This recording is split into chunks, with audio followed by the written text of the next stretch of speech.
92.5. And it's a Saturday morning. You are live on your power station, Radio Gold 90.5. And we'd like to welcome you to the mother of all talk show, Alhaji And Alhaji. It's proudly sponsored by TT Brothers, Kulun Ghana Limited, and Franco Trading Enterprise. My name is Senna Nombo. Show is produced by Patrick Asford Bwedu, and we are live on our affiliates across the country, including Sekpele 104.3 in Likpe, Radio Kwando 102.5 in Kwando, Lukusi Radio 96.1 in Vergo Lukwati, Radio Silver in Sekondi, Shine FM 96.9 in Akachi, Radio Kitan 95.7 in Saboba. We're also live on GFM Radio in London and on RadioGold905.com. We are live on Facebook on Pub MCGH, and you can watch us live there and also contribute to the program. You can also contribute to our WhatsApp platform on 0233995905,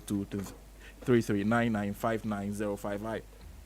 I will soon share the topics and the discussants for today with you. But before I do that, let's go through the dailies for today, the newspapers we have available and what is on their front pages. Let's start with Spectator newspaper, and it says that pay attention to your breasts. And also from taxi driver to radio presenter, Michael Boatson's life story. Poorly designed beds, chairs cause spinal problem. And those are on the front pages of the Spectator newspaper. On the front page of the Ghanaian Times newspaper, stop bullying civilians. President orders soldiers.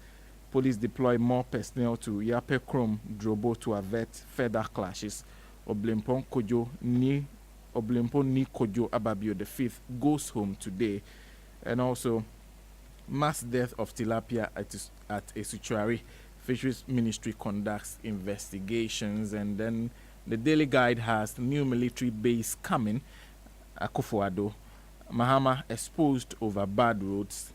AG punches Mahama girl over Ghana gas audits. It comes with the pictures of Dr. Valerie Sawyer and Attorney General Gloria Akufo.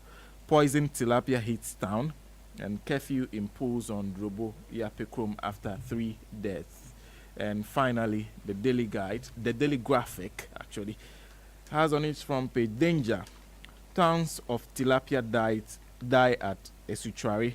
17 people flog woman on orders of fetish priests.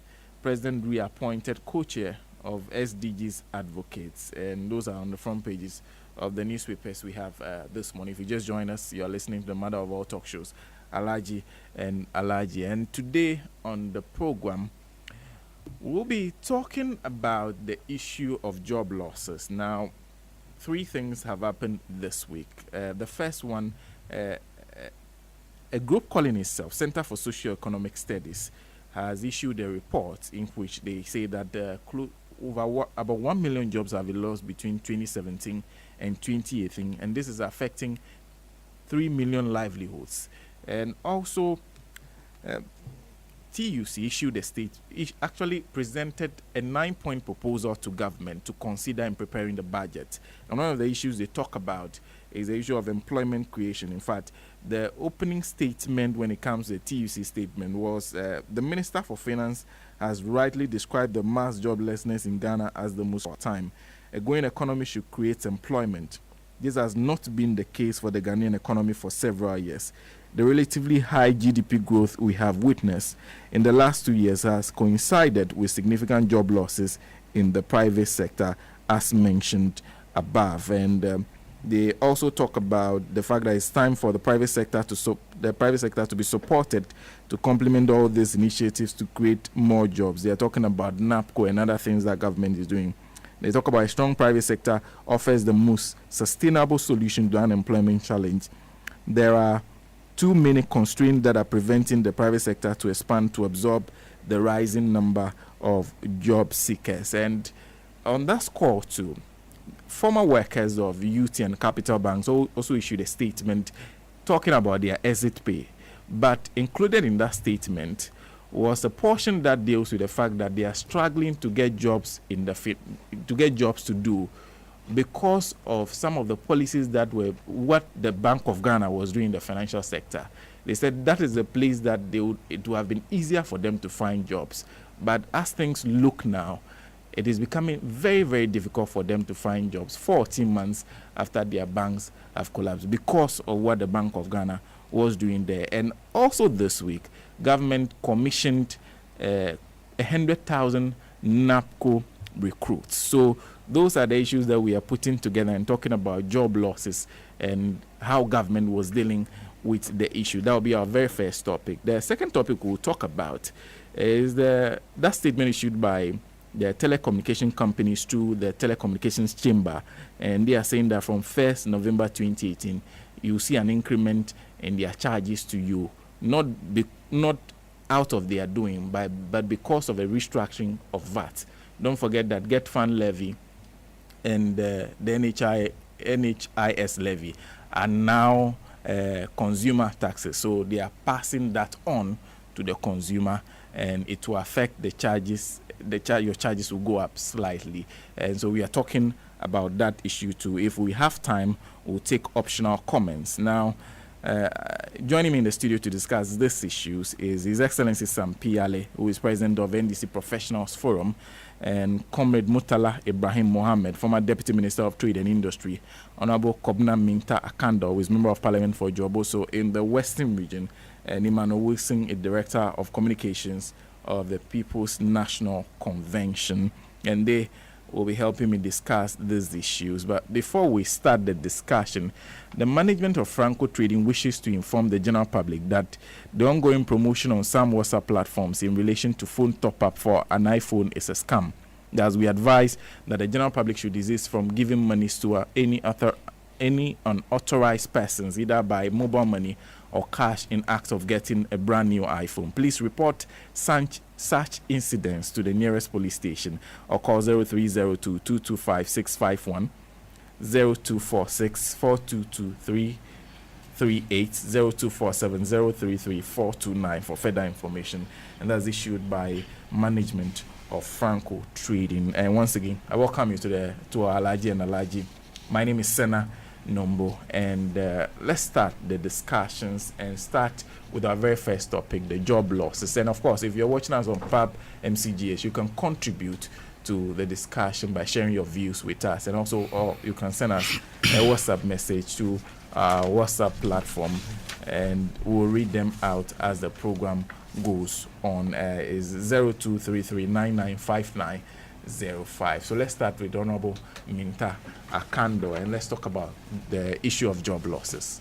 Good morning, Honorable, and welcome. Good morning, Senna. Let me say good morning to your cherished listeners and viewers as well. And as I have always indicated that if Nana Addo Dankwa Akufo-Addo had not become the President of Republic of Ghana, I think that it would have pained me, because we wouldn't have seen the difference between His Excellency John Dramani Mahamad's administration and that of Nana Addo Dankwa Akufo-Addo's own. What Ghanaians would have said would have been that, yes, Nana Addo Dankwa Akufo-Addo had all the competence to rule this country well, and he couldn't get the opportunity. But now, as it is now, the difference is clear. And as His Excellency John Dramani Mahama said, whatever God does is the best. So now, job losses. Before the 2016 election, I think this issue was one of the topical issues that we discussed very, very, very, very well. Every political party contesting the 2016 general election had something to say about creation of jobs in this country. And if you recall, one of the panaceas or the solutions that the MPP had to cure the unemployment situation in this country was to establish one factory in every district. That is what they said, and we should not forget that. And so we were looking forward to see some of these things, not to be implementing ad hoc policies. We were looking forward to see what they promised the people of this country and how they were going to implement, so that it will have a good reflection on the economy. But what are we realizing? What are we seeing? What we are seeing at this point in time is that rather we are losing jobs in this country. And for me, it is not a rocket science. You don't need anybody to tell you that Look, this is what is really happening. Sena, what do you expect? For example, let me pick them one after the other. Per the survey, they spoke about the industries. They spoke about the mining sector. They spoke about the banking sector, isn't it? Let me start with the mining sector. Sena, what do you expect? If you push your irresponsibility to the legalized or legitimate miners, what do I mean by that? Before the 2016 elections, Nana Addo Dankwa Akufo-Addo promised the people of this country that he was going to legalize galamsey. And let me state here that I am never for illegal mining. And before the elections, we had several platforms and we debated that illegal mining is not good, we have to deal with it, and we had all the policies and all the steps that were dealing with illegal mining. Okay? And there's a difference between small-scale mining and galamsey. The galamsey is the illegal one. Then this government comes to power after promising that he was even going to regularize the illegal ones to place a ban on all legal small-scale miners. And you cannot underrate the impact of the small-scale mining on the economy. More importantly, those who are in the small-scale mining sector, the revenue they get from the small-scale mining sector goes directly to the people of this country, the local people. If you look at the large-scale mining and then the small-scale mining, you realize that for the small-scale mining, the money that they get out of the small-scale mining goes directly to the people of this country, the local people. Because in the large-scale mining, you will agree with me that you have a lot of the expatriates involved in it, and I mean, a lot of them will take their monies into their country and all that. We only get the taxes and all that from them. But these people, who are in the small-scale mining sector, their monies go directly into the economy. And then you say, nobody for the past 20 or so months, people who have gone for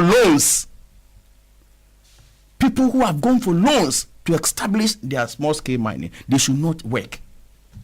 What do you expect? What do you expect?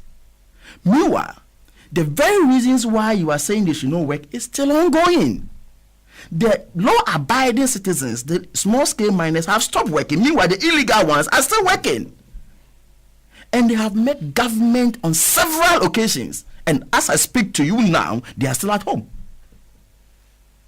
And these people who are in the mining sector, the survey is talking about 2, 3, 4 dependents.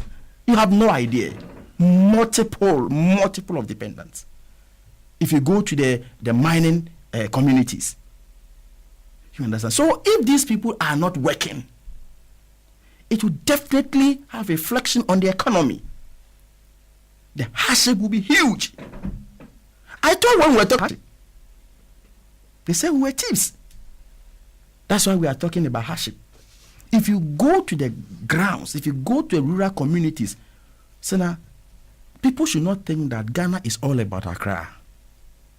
Go down there and see for yourself. Nothing is going on well. Absolutely nothing is going on well in this country.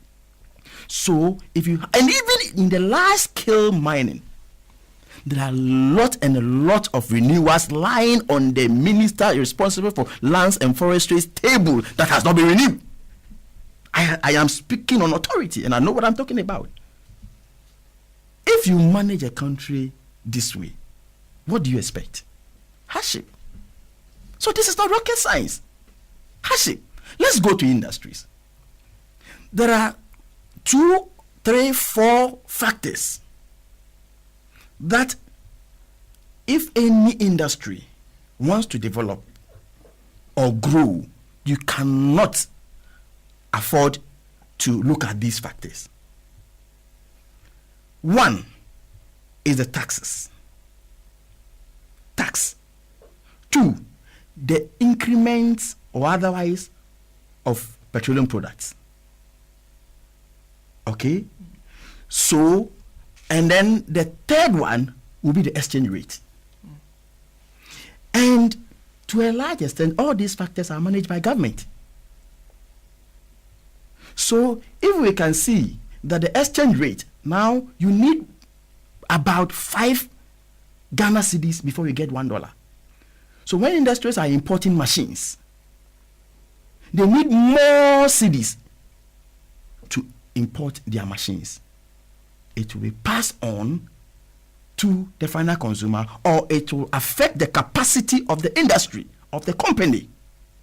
So it is either they reduce their workforce, okay, or they will pass it on to their final consumers. And if the final consumers also don't have money to buy, what happens? It means that that particular company, it will be very, very difficult for the company to be in competition. So number one, the exchange rate is killing. After they had promised that the former regime was incompetent and they were not managing the economy well, and that if you do propaganda with your fundamentals, your exchange rate will expose you, quote unquote, by the present day Vice President of the Republic of Ghana, Dr. Mahmoud Bawumia. Now you need more cedis to go for $1. And so if you are importing any machine, any raw material, you realize that your capacity will dwindle. Then we come to increment in fuel product or petroleum products. It's obvious that day in and day out. Sometimes now they don't even announce it any longer. So it will affect the running of those companies. And then taxes. You are always implementing ad hoc policies that has adverse effect on companies. And a typical example is the second topic. And it is one of the factors why industries are laying a lot of people out. Look, these telecommunication ones have become, issues for discussion because they have come out to announce. There are several companies who have increased their prices without any announcement. And we spoke about this very issue. If you remember, before the mid-year review budget, we spoke about it, that this will be the effect on the economy. And they called us all sorts of names. Today, we are losing jobs because companies cannot compete. Because companies, their capacities are dwindling. Instead of you to create sustainable jobs. Now, if you go to the banking sector, it's worse. If you go to the banking sector, it's worse. Multiples of banks are being collapsed, some being consolidated, and now a lot of workers will have to be laid off. Where are they going to work? Because now you see a lot of those who are surviving, the banks that are surviving will have to merge. It means less workforce, isn't it? Yeah. This is basic. So where are they going to work? What happens to their dependents? So it is a very complex issue that I think that the government, because it is not a crime I don't think the crime the good people of this country did was to vote for Nana Addo Dankwa Akufo-Addo. They deserve better than what we are seeing at the moment. They deserve better than what we are seeing at the moment. So if your policies are causing job losses and you want to create more jobs, you must bring more sustainable jobs to, if you like, replace the ones you are collapsing. But not this type of job. NAPCO, and you call it what? We have seen in this country that ad hoc and, if you like, short-term measure jobs have never helped this country. Yes, presidents and governments have tried all these methods. Don't we have NYEP? We used to have NYEP, which is here today, YEA. We had all these ones, but yet there were unemployment situations in this country. In NAPCO, after the 3 years, what happens to them? We are only postponing our unemployment situation. After 3 years, what happens? So we need a more sustainable job that can recruit the people and they will feel confident that, look, we are in this job forever. Now, if you go and create NAPCO Number one, Sina, we have YEA. Yeah, YEA. Couldn't we have absorbed this program under the YEA? Couldn't we have done that? What prevented us from doing that? People have debated that the laws or the number of the age brackets that fall within the YEA, is a problem. Why? Are we not MPs? Don't we have parliament? Can't we work on the law at any point in time? It's not a problem. Couldn't we have absorbed this program under the YEA?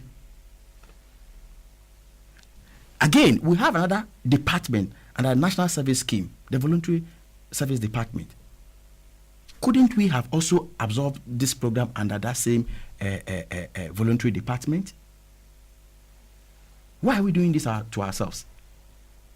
If you have nurses who are at home now, yearning for jobs, and you have money to recruit youth, why don't you recruit these people under the Ghana or the Ghana Health Service so that they will be permanently employed? What about the GES? There are teachers in this country who have not been posted. What's the government waiting for? Is it the case that they want to do something that we say, oh, this government is doing something to represent something, not to think about the future of this country? You can't. Sometimes when I reflect on these issues, I ask myself a series of questions. How are we being ruled today? How is the government running? You can't understand.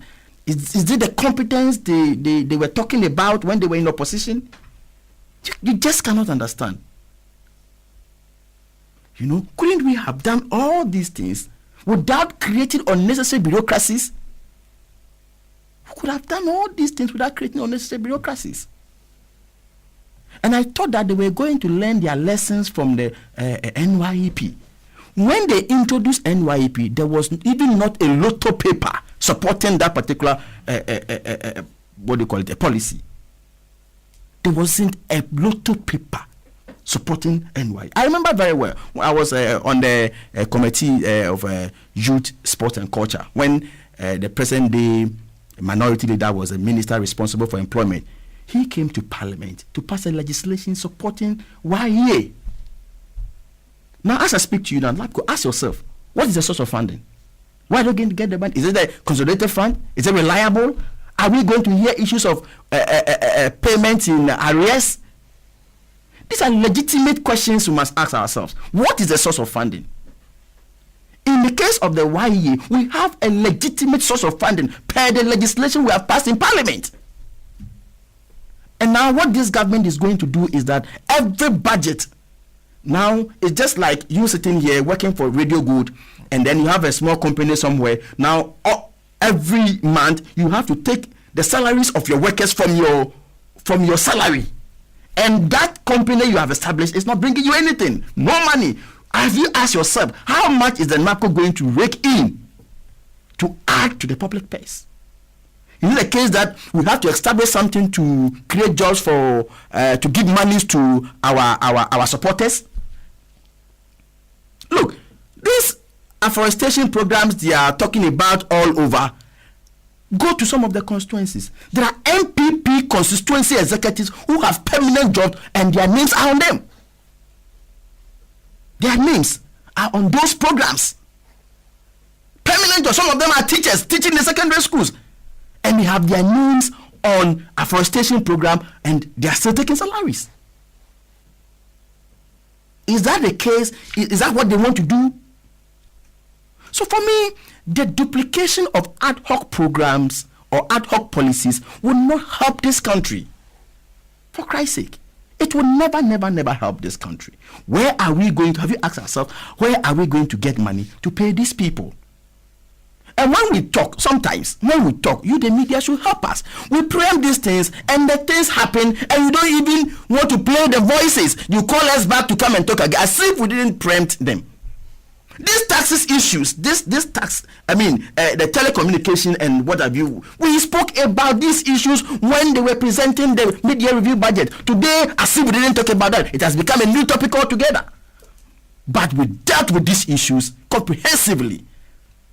But the minister responsible for our finance was on the floor of the house quoting Bible verses and lying to us.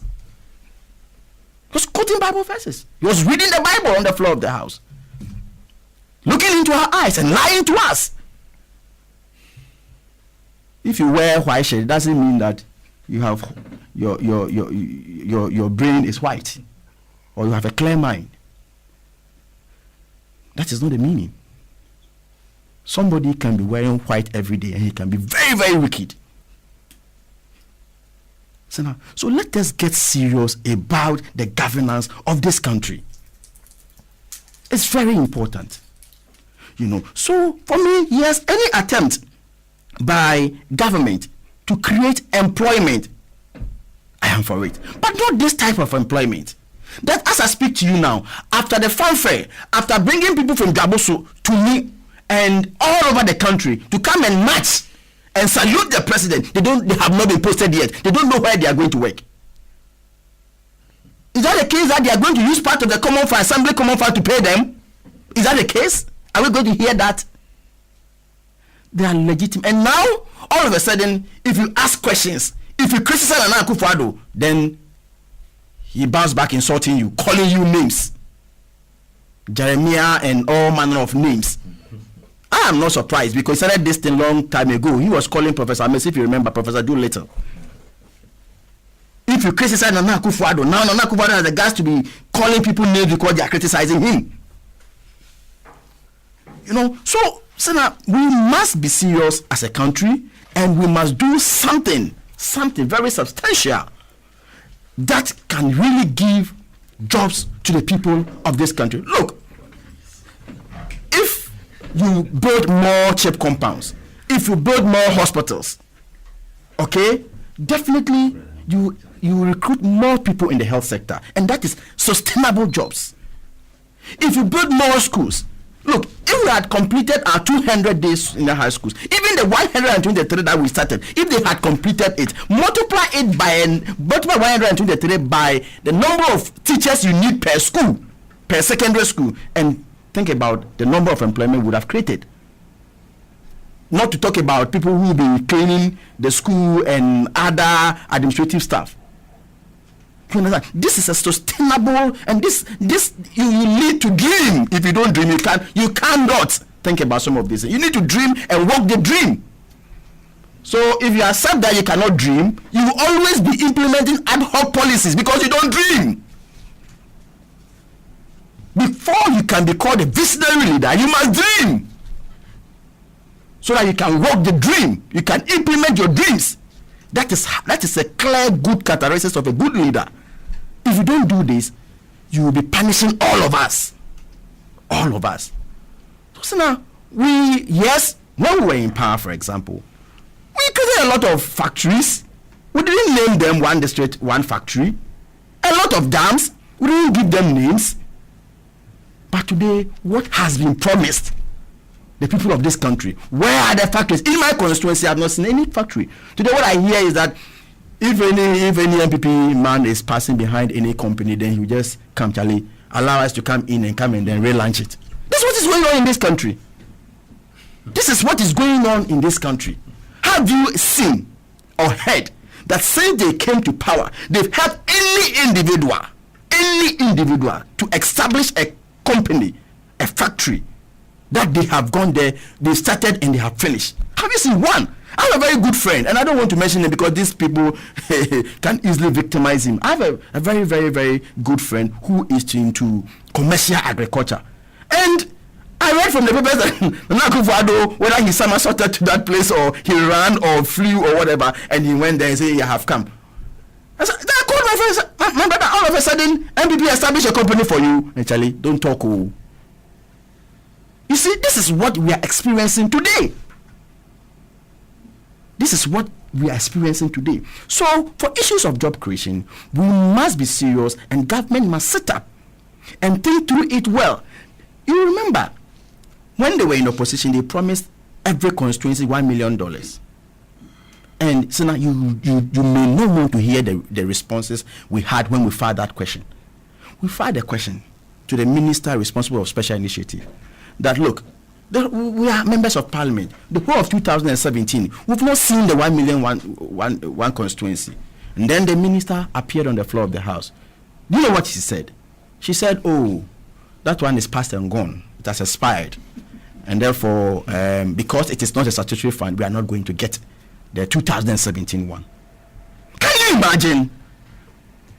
We have a lot of funds in arrears, including the GET fund, including the common fund. So what prevented the government from pushing the 2017 one to 2018? And now, when you ask them, even the 2018 one, then they tell you, look, we are constructing toilets in some constituencies. We are constructing boreholes. Who told you when we didn't have, $1 million per constituency, the government was not constructing boreholes? So what is the role of the central government now? What we were made to believe was that they were going to give the $1 million to every constituency for the local people to determine what to use that money for. Where is it?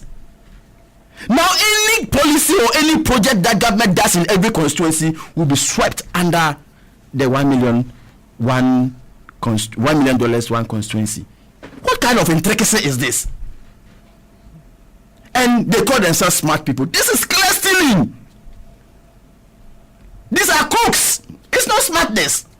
If you come on the floor of the house and you know the effect of a policy you are implementing, and you are speaking in direct opposite to the effect of the policy you are implementing on the floor of the house, you were under oath and you were wearing white and opening Bibles, you are a crook. I mean, I'll call you a smart person. You understand? When even we were debating and drawing your attention, we debated this thing for more than a week, drawing your attention that this is going to be the effect. Some of us have been in government before, for Christ's sake, and you were still insisting and defending baselessly. For me, we have to sit up. So now, I am very passionate about some of these things. And you go to the constituencies, you see the rare hardship. People cannot afford 3 square meals a day in this country. The kind of things going on in this country, if you sit in Accra and you underrate them, you have a problem. So Ghanaians must rise up and demand what is expected of this government. They cannot be wasting our monies like that, traveling all over the world. As I speak to you now, I came here about 2 weeks ago and I spoke about the cocoa issues. We drew government's attention that they were collectively broad-day robbery, that government must use the appropriate exchange rate, that government was stealing the farmers of this country. Until now, they think that, oh, this is Ghana, we'll talk about it for 1 month and then that's all. And then government will take the money that belongs to the farmers of this country, because we'll talk about it 1 week, 2 weeks, maximum 1 month, and we'll leave it. And of course, it's gone. Nobody's talking about it again. And they're comfortably keeping that money. And today they are fighting amongst themselves between the CEO and the minister. I've seen it within the week in the papers. Now, I mean, they are accusing each other. This is, I mean, is the CEO who caused it. Another person saying is there. I mean, a lot of confusion in the system. You know, so it's a very serious issue that we should not underrate. And I think that you also called, you also said the TUC was also calling on government to address the rising cost of living. This one, Massa, everybody is feeling it. Oh, everybody is feeling it. Everybody is feeling it. You know, almost every. So you see, I always say that money is not the paper you are holding. No, it is the purchasing power of the money that you are giving that matters. You give that narco recruit 700 Ghana cedis. What do you expect him or her to use that money for? Where is the person going to commute to work? What is he going to eat? How much will the person be able to save? If the person is not working, yes, he knows, or she, or I mean, she knows that he or he knows that he's not working. But if the person is working, he must work to earn a decent income. And if you talk about that, if you criticize that, it means that when they are creating jobs, you are Jeremiah. How can you talk like this, a president? So, I mean, it's about time they know, the president and his vice president, they know that they are president and vice respectively and not a flag bearer and a running mate. And they should, look, at the end of the day, if you govern well, the things you do, your legacy will speak for you. Today, every part of this country, you can see the signature of His Excellency John Dramani Mahama, and that is why the people are responding to him. That is why people all over the country, wherever he goes, that is why people are cheering him on. Do you understand? So if you leave a good legacy, at the end of the day, the good legacy you leave behind will speak for you. But today, you have borrowed not less than 40 billion. We are asking, what have you used the money for? No answers. No, today, as I speak to you now, they have not been able to provide a single answer. We appear on programs with them, we put it to them, please speak to this, and they will find a way of dodging that question. What have you used the money for? They can't tell you. They cannot tell you. So we are at a crossroad.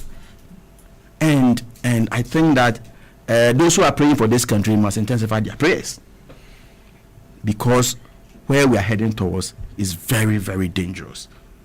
Very, very, very, very dangerous. So now, I think that in summary, we must be demanding what is fair and appropriate. What they are doing in this country will not help the development of this country. Thank you. Thank you very much, Honorable Minta Kando. And a couple of messages from our Facebook platform, PAB MCGH. You can also watch us on Facebook, the program live. If you just join us, listen to the Mother of all talk shows, Alhaji and Alhaji. Abdul Rahman says, good morning, comrades. The dream of Akufo-Addo was only to have his name among the presidents of Ghana. He was relying on his entourage, not knowing they were fighting for their selfish gains. Ghanaians have realized, so the great democratic socialists should consider the best and proper way to communicate with the good people of Ghana. And is sending this from Algeria, Adra. Habib Bantu says, Senna, good morning to you and your cherished listeners. The NPP and Nana Akufo-Addo are empowered to steal, to kill, and to destroy Ghana. It is a pity how the ordinary Ghanaian is reduced to nothing. Today, suffering is everywhere in Ghana. Everybody is crying. Ghanaians have regretted big time for voting for this super incompetent President Akufo-Addo. Corruption is the order of the day. Come and save us, oh God. That's coming from Habib Bantus, and also a couple more from WhatsApp platform. And it says, good morning, Senna. NAPCO is only a cover-up to get their people into the ministries. They are posting them into the various ministries just like the National Service personnel. They ask their big men to request for NAPCO staff to help fill the lack of staff. That is what is going on. Then later find ways of keeping them permanent. I work in the ministry, so I'm seeing it. That's from Efua and Tema. Senna, good morning to you and your cherished listeners. The NPP and Nana Akufo-Addo in power. Well, Habib again. And Eric Okono at La Paz says, Sayo, upon all the difficulties and hardship that Ghanaians are going through, with high increment on fuel and high dollar rate, now another one is to pay big money on mobile phone calls. Hey, Abba, MPP, did you come to destroy and kill Ghanaians? That's from Eric Okono at La Paz. Let's go and take the thoughts of Emmanuel Wilson on our very first topic that has to do with the job losses. Good morning. Good morning, Senna. Hope you are doing well. I'm doing well. Great. And a very good morning to my colleague panel members, Honorable Akando and Comrade Mutala, who is supposed to be my brother, but will only look for me when we meet here. I am imagining what kind of brother this is.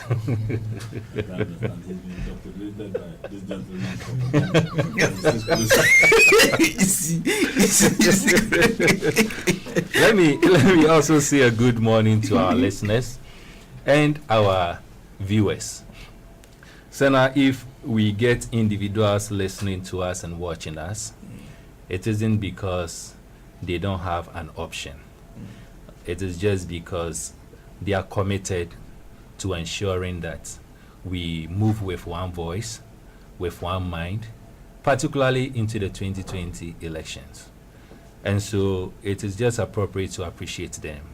And so I still want to say again, a very good morning to our listeners and to our viewers, most especially to members of my party, the People's National Convention. I want to wish them well. Having said that, and as a prelude into this morning's topic, there's something interesting that seems to be happening over the past week. And it is interesting, and at the same time, it is sad. 2020 election is a serious election. And as we all prepare to go into 2020 election, we should have in mind that we are preparing to save the soul, the body, and most importantly, the future of this country. And so it is an election that is going to be focused on issues. Election that is going to be focused on the well-being of Ghanaians.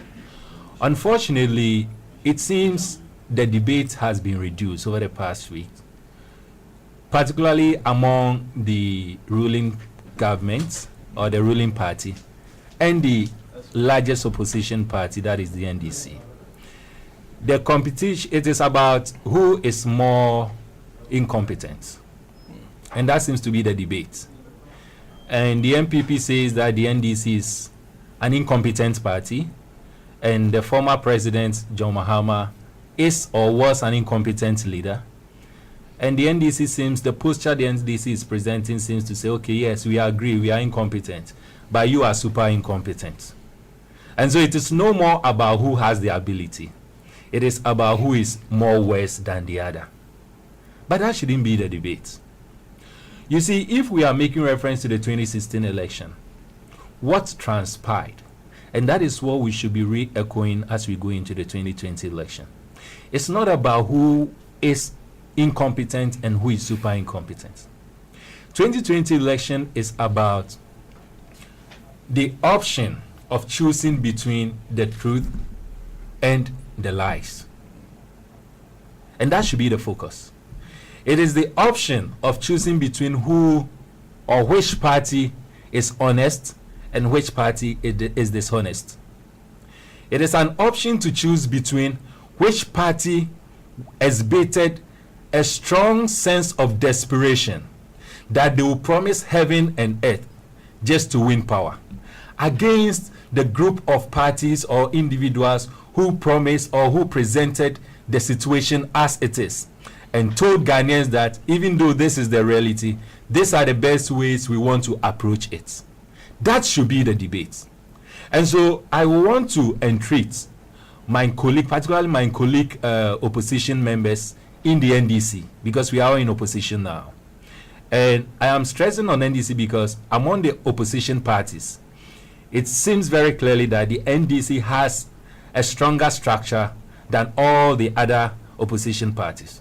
And so if we are all committed to ensuring that we save this country from the hands of these individuals who are ruling us now, it is important that we ensure that the current most viable opposition party, being the NDC, will have its house in order and will have its act right, so that all of us will come together, have one mind, one focus, so that as we go into the 2020 election, we'll go in with the mindset that we are in to save this country from the hands of liars. All right? Now, we are talking about job losses.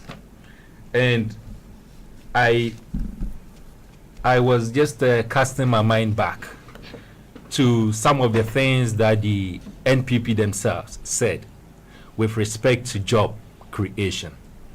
Now, if you look at Mindjoy Online, in the election year 2016, that was in June. So then Akufo-Addo was a candidate This is what he said. Akufo-Addo promises to establish 216 factories. And I quote him, "The only way to free ourselves from the shackles of poverty is by fixing our monetary system. If we are to do this, our monetary system must be stable and strong. This is the only way we can empower Ghanaians. We want to help the private sector to flourish, and we will help establish factories in every district to help create jobs." 2015, Mindjoy Online, November. Akufo-Addo was still a candidate, and this was his promise. Nana Addo promises youth more jobs in agric sector. Presidential candidate of the New Patriotic Party, Akufo-Addo, says his party, in forming the next government in 2017, will revive the agricultural sector to employ more youth. That was again a promise he made. Ghana Web, July 2016. NPP will regularize Galamsey.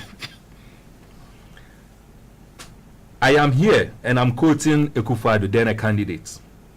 "I am here in Obuasi to say to you that Galamsey, which I prefer to call small-scale mining, will be regularized to ensure that the youth will all find work to do." Job creation. Ghanaian Times, 2016. And this was also prior to the election. Akufo-Addo promises jobs, economic growth, jobs and economic growth. The 2016 presidential candidate of the NPP, Mr. Akufo-Addo, says the growth of the national economy and the creation of the jobs will be the twin goals of his government when, God willing, he wins this year's election. Now, the next 2 or 3 promises that he made. He says again, and this is on GBC Online, NPP has policies for job creation. And he said this when he was addressing a rally in Upper West region. Peace FM Online, Nana Addo speaks on transforming Ghana, creating quality jobs. He says youth unemployment is without doubt the biggest threat to social peace in our country today. And my government is in to ensure that we create jobs, particularly for the youth. The list goes on and on, but the last one, and I'm saying, and I'm doing this just to refresh our memory. Nana Addo promises job for the unemployed. 2014. The presidential candidate of the New Patriotic Party, Nana Addo Dankwa Akufo-Addo, has said the next NPP administration under his presidency will create sustainable jobs. And the underlying word here is sustainable. These were the promises that were given to us. It was based on these promises and many other, which I am not going to mention, but I'm sure we all know since we've been in this country all these years. It was largely based on this that majority of Ghanaians decided to vote for Akufo-Addo, based on his promises. Now, if I promise you I'm going to do A, B, C, D for you, and so entrust me with your confidence, and you do that, and at the end of the day, Senna, I fail to honor my promise, what word will you use to describe me? Clearly, I would have been described as a liar. I would have been described as someone who has misled you, someone who has lied to you. And that is why I started by saying that the 2020 election is going to be an election between lies and truth, and not competence and incompetence, which seems to be going on. The MPP has set that agenda, and it seems the NDC is also following it. And I get so worried, particularly when the former president himself seems to be, commenting on that. It is not about who is competent or who is incompetent and who is super incompetent. It is about who is telling Ghanaians the truth and who is telling Ghanaians the lies. These were the promises the MPP government gave to us. And those were the promises based on which majority of Ghanaians voted for him. And so if he goes against these promises, then clearly he has lied to Ghanaians. But I do not know of others. Probably others may say that he has not gone against these promises. We've read the report that came from the research team, indicating that a number of individuals have lost their job. I have stories to talk about. But as I said, I am not going to impose this on anyone. It is possible that some listening and hearing us may say that these promises are being fulfilled. But if it is being fulfilled, it is left for those individuals to really make a decision on it. But these are the realities as I know, and I have seen it. The other day, I said on this platform, and I've said it on other platforms where I've had the opportunity to be interviewed. And I said that one thing I know, even before getting to know of this research, is that I had a friend who was into, he's an IT specialist, and had his company, he was running a company, employed about 7 individuals. I tried visiting him the other day. When I got to the office was closed down. And it's been a while since I visited him. So I went there one day, the place was closed down. Then I called him. And I said, boss, I passed by to say hello. Where are you? Then he told me that, oh, don't worry, when you go to your office, I'll come and visit you later in the day. I said, that is fine. He came to the office and told me that actually I have closed down my office. I am now an Uber driver. I have closed down my office. I have laid off these 7 individuals whom I had as employees. Currently, he is an Uber driver. That is the testimony I have. I know of a colleague who used to work in the banking sector for the past 7 months as we speak. He lost his job some 8 months or so ago. For the past 7 months, he's still in the house. Every now and then, he puts pressure on me to help him get a job. That is what I know. My own company, as we speak, if you come to my company, you realize that the workforce is about half of what I was having somewhere last year. They've all gone home. It is not just the individuals who have gone home that are the concern. It is the number of lives that were dependent on these individuals. That should be the worry. And these are all happening under a president who promised us that his government is going to create an unlimited job avenues, particularly for the youth, so to create employment. Today, from my own little interaction and from the experiences that I've given you, this is not an experience being captured from any survey or research. I am telling you practically what I know and I have witnessed. But before we get into the detail of that research, let us also find out some of the reports and some of the things that is really happening under the government that promise that they are going to give us jobs. Today, there's this report, mynewsghana.com. Mass dismissals hit Indun's GN Media as company struggles for survival. 2. Bank bust. 2,000 CBJ security men lose jobs. 3. Troubled BXC Limited lays off 200 workers. 4. TV3 lays off 100 workers. 5. Consolidated Bank offloads, a nice way to say sacked, offloads 1,700 workers. In other words, sacks 1,700 workers. 6. Goldfields to lay off 1,500 workers.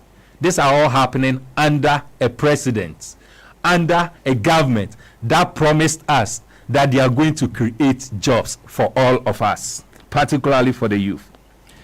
7. Massive dismissals hit EIB network. 100 staff to be laid off. 8. Beige Bank sacks over 500 staff. 9.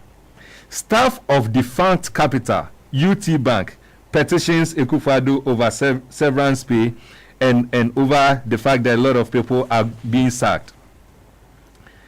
The other one, which is so worse, local banks reduce staff to meet 400 million Ghana minimum capital. They are reducing the staff. 200 Uber drivers, even the Uber company that I said a friend of mine who proud to this government would describe himself confidently as a chief executive officer of a company, a young company that is growing, whom he decided that is his last resort, so he's going there to be a driver. Uber, 200 Uber drivers in Ghana suffered job losses. 400 staff of Rider Still to lose jobs. This is a company in Tema. Then the senior minister himself on Ghana Web says Ghana government will lay off public service workers very soon. Vodafone lays off 2,000 workers. These are the realities. These are the things happening under a government that promised us that they are in to create jobs. If this is not a lying government, I don't know what government this is. And that is why I am still reiterating that as we go into the 2020 election, it is not about who is incompetent and who is super incompetent. It is about who is telling the truth and who is a liar. It is about who has shown so much desperation that he is willing to promise heaven and earth just to ensure that he will mislead Ghanaian electorate for him to get power and to get the votes just to become the president. This is the reality on the ground. But you see, when you go on to bring these issues to the attention of this government, funny enough, their posture is simple. Anything and everything you seem to be complaining about, the response you get from this government prior to this week was free SHS. And so you complain to the government, taxes are high and banks and companies are collapsing. The response is free SHS. The health sector is weakening. A national health insurance card is not working. The response is free SHS. we are unable to meet the basic needs of our family members. We can't have a 3 decent square meal a day. And it is a worry. Government, do something about it. The response is free SHS. Nursing training allowances. We are not getting it. We are still depending on our poor parents who are now on retirement. Government, do something for us. The response is free SHS. Quality of water. We are not able to get quality water, particularly to drink. Government, something needs to be done. The response is free SHS. Everything, the answer you get from this government is free SHS. President, you take someone to the hospital and you can't even access quality health care because the bill seems to be escalating and we don't have the money for it, and individuals are dying. President, do something for us. Do something about it. And the response comes, and it is obviously free SHS. But Senator, funny enough, just this week, Mutala, the response seems to have changed. Why are you preempting what I'm going to say? Why are you preempting what I'm going to say? The response seems to have changed. Mr. President, we are struggling with our rent.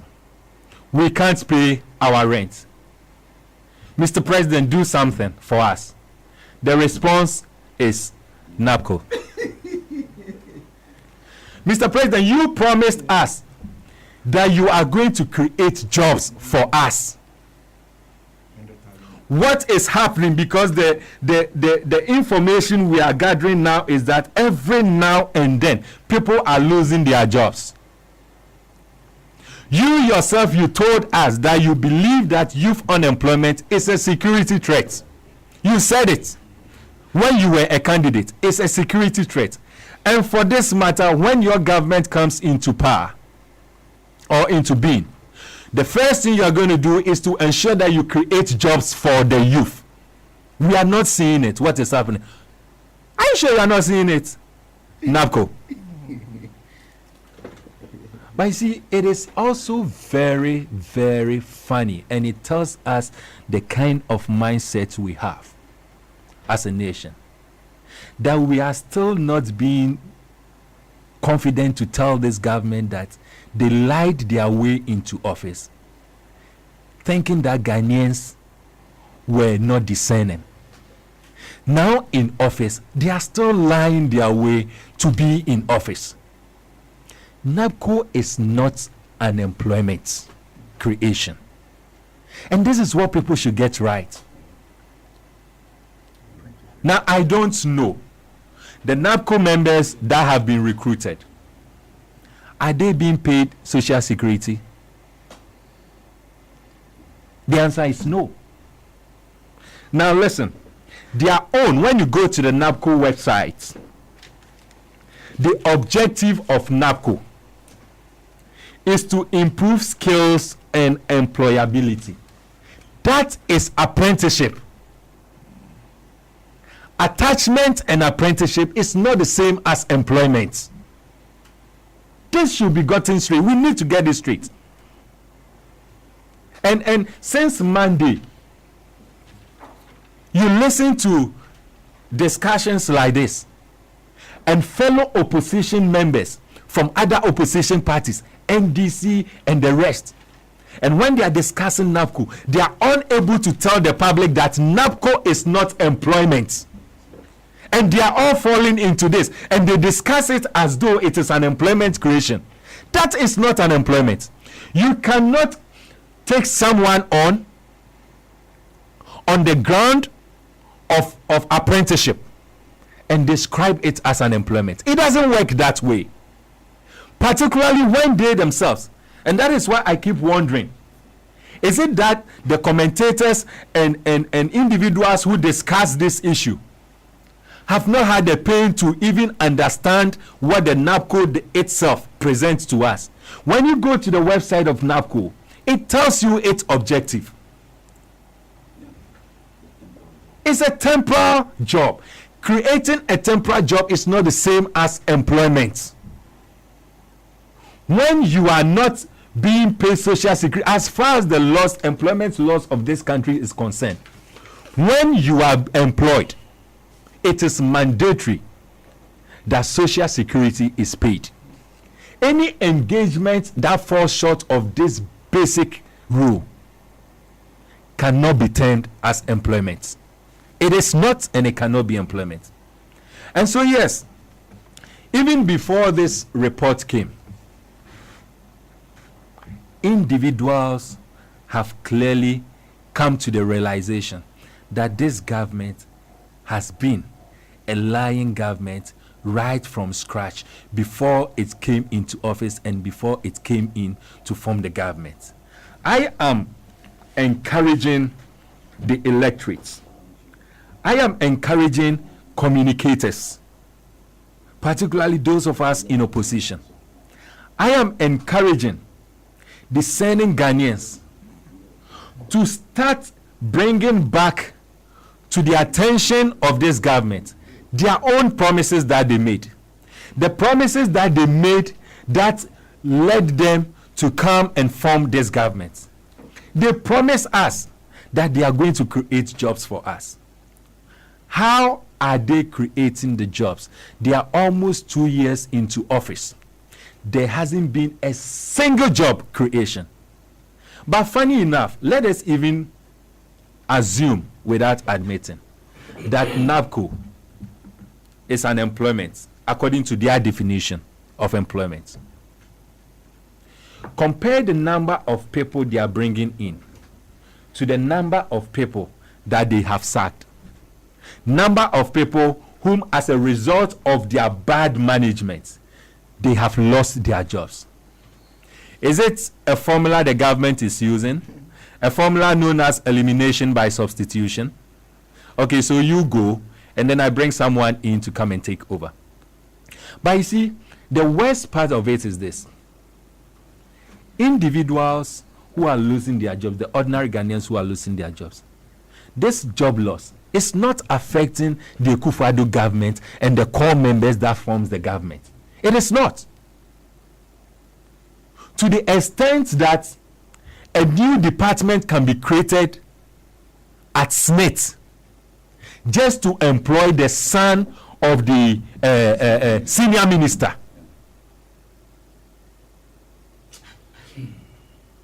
To the extent that they can create new appointments. They will go to existing companies and then create new avenues, new offices there, and say that, look, my son doesn't have a job. And so, Smith, I am creating a new office, a new department. My son should come and head that department. And this is the same senior minister who has the audacity to come and tell all of us that very soon the government is going to lay off some people in the public sector. If this is not a wicked government, I don't know what word will best describe them. If this is not a government that lies, I don't know what again this can be. And so I am reiterating that the 2020 election is not about who is incompetent and who is super incompetent. It is about who is honest and who is dishonest.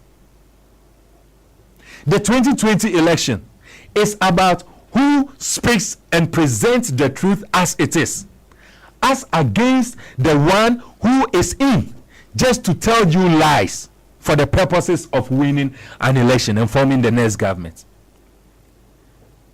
Isn't it Baumia who said that if you come to office with how do you call it, propaganda or so, the exchange rate will expose you?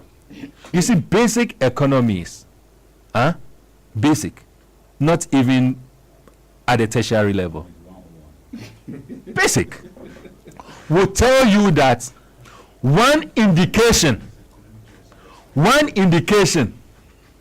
that your economy is growing is when individuals are having access to employment. Today, an indication that Ghana's economy is in a mess. Don't talk about the exchange rates. Don't talk about anything. Just look at the rate at which individuals are losing their jobs. It tells you that the economy is not even being maintained as it was, but it is rather shredding. That is exactly what it's telling you. Under Akufo-Addo's government, under the so-called messiah of economy, and that is how he was being presented. The other day, someone sent me a video where he was talking about individuals that formed or that forms the current government's economic management team, and was mentioning names and all that. And you see, for me, if, as honest as I try to be, if my name was part of this, the names that were mentioned, it would have been a disgrace for me to still be holding myself as a member of the current government's economic team. And I would have resigned. Because I don't see why I should be associated to something that is clearly a big mess. It is a disgrace to my identity. And it is a disgrace to my dignity. And so if Bawumia can be bold to come out, I was thinking that by now he will be even hiding himself. But it is also clear that he doesn't even know shame. He doesn't know shame. If not, I would have been expecting that by now, anywhere, they are calling him, he will be running away from that place. He should come out with excuses. Even if he's not sick, he should say that I'm sick, I can't come. That is if he knew and knows what shame is. But unfortunately, he doesn't. And that is why he thinks that, okay, the last election, I was able to tag the opposition party as an incompetent party, and it worked. So let me resurrect it. And in resurrecting it, unfortunately, as I said, the opposition party, particularly the NDC, are also following it again. Those of you around the former president, if you have his ears, tell him that some of us are saying that he should not fall for this. Not to talk of communicators. The communicators shouldn't even fall for this, not to talk of he himself. If we want to set an agenda as opposition as we go into 2020 election, it should be an election to decide between lies and truth. That is what we should be looking at. 2020 election should be an election between the one telling the truth and the one lying. What didn't we say about this free SHS? What didn't we say about the free SHS? That in this economy as we have it, if we should move into it, it is not for anything that the framers of this constitution, it wasn't just for fun when they used the word progressively. Progressive. So why? Is the primary school free? Is the junior high school truly free? Why then do we concentrate on the senior high when the basics are not yet 100% free? Those are the things we should be looking at. But this president came out because he was so desperate for power. He decided that he was going to capitalize on full lies. We should be able to expose their lies as we move on from now to the 2020 election. And the only way we can do that is by just reading back to them the promises they made. Just as I mentioned earlier on, the numerous promises that Akufo-Addo himself made when he was a candidate, prior to he becoming a president, the numerous promises he made and told all of us, unemployment is on the ascendancy, I am in to ensure that I will create more jobs. Unfortunately, what he has come to do is that he has rather come to dissolve and to break out the existing jobs, to ensure that unemployment rate will rather escalate. And that cannot be. That cannot be. Let me recap all I've said in just a sentence. One, I'm saying that the unemployment escalation, loss of jobs in this country is an indication that the economy is not doing well. Two, any person who will tell you that NAPCO is an employment avenue, that person doesn't know what he or she is talking about. NAPCO is an apprenticeship, and we must differentiate apprenticeship from employment. And we should, as communicators from opposition, be able to let Ghanaians know that they are being misled when they are being presented to, when NAPCO is being presented to them as though it is an employment. It is an apprenticeship. An apprenticeship attachment can never be an employment. And three, this government lied its way into power. They are trying to sustain themselves still with lies, and it is incumbent on us as opposition communicators to expose their lies, so that the 2020 election we will be able to save the future, the soul, and the presence of this country. Well, thank you very much, Mr. Wilson. And a couple of your messages on PAP MCGH, and Citizen Ayebo says that we'll support any form of job creation for the ordinary Ghanaian. But what the MPP needs to know is that job creation is a process and not an event. But they are making it look like an event. Quote, we have employed 100,000 people, yet still most of these people are yet to be placed. But they brought them to the Independence Square to jump, dance, celebrate, and salute the president at the event. What MPP are forgetting is that this so-called 100,000 people are just additional problems. They are adding to their already compounding and unending problems. For now, it might look like they have done the unthinkable, something that has never been done before. But wait until these same people start demonstrating and campaigning against you for non-payment of salaries, not satisfied with the job placement, and so on. That is where you realize that job creation is not a very good tool for propaganda. I bet one day you will say, I told you so. Kitos Amo says that the simple truth is that Akufo-Addo has no vision and had completely lost direction, our country. And Henry Marsh says that all the media houses have laid off their staff due to bad governance of Akufo-Addo and Bawumia. Ni Kaplech says that who said NAPCO beneficiaries are going to be paid 700 Ghana cedis a month? Have you thought of the taxes which will be deducted from that money? And some more. This one says that Matthias KSK Salah says that tell Mr. Mahama, I and my friends and family will only vote for him if he's able to sue people making all kinds of allegations against him and his family. It's becoming too obvious if he keeps mute. He says silence means consent. Tell him. And some more. This one is from Prekese Kwame. Says that Senate, the Graduates Unemployment Association were those Kufuor's NYEP graduates whom they didn't give an exit plan like this NAPCO. But NDC made it a law firm created YE, where Sami Oku and Awa Mohammed are beneficiaries now. What working experience has an Akufo-Addo's daughter, Giancoma Akufo-Addo, exhibiting at the Creative Arts Ministry? We also know where Osafo Mafo's children work. We know where Bawumia's in-laws are also appointed to.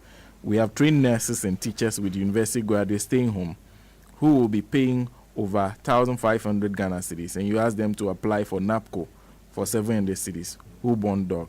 And that's Prekese Kwame Aristocrat Kasua Old Barrier, who became a bit popular with the NAPCO thing. Let's go to Honorable Mutala. Comrade Mutala. Comrade Mutala.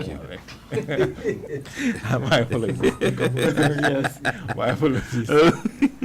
Okay. Good morning to your cherished listeners and, of course, viewers who monitor on social media.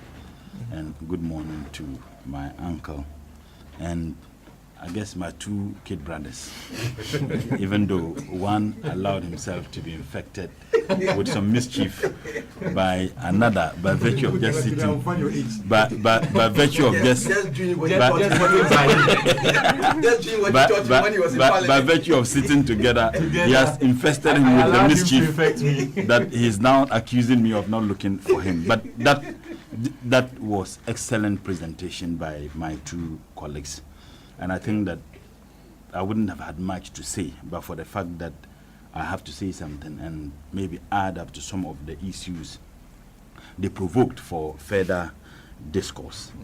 I think that two very important issues that I have identified, raised by my two colleagues who spoke earlier, had to do with one, the kind of strategy and communication that the NDC should be engaged in, and of course other political parties in opposition should be engaged in, and two, the fact that we have also allowed the MPP to set the agenda for us. And for me, it's a symptom of failure in the kind of communication strategy we had, going into the 2016 elections. And let us all admit that if we are not personalizing it collectively, that perhaps we could have done better.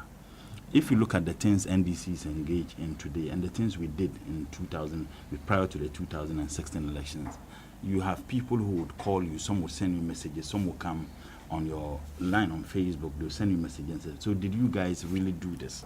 That we never knew, that we were never told. And I've had an encounter with a gentleman I went to the mall, I think sometime last 2 weeks, just to buy some sandals for my daughter. And a gentleman I came across, met a gentleman in one of the shops. Was it not Game, the other one? And I said, oh, thank you guys. I mean, I and my family voted for NPP. We voted because they told us a beautiful story. Little did I know that you guys did a lot.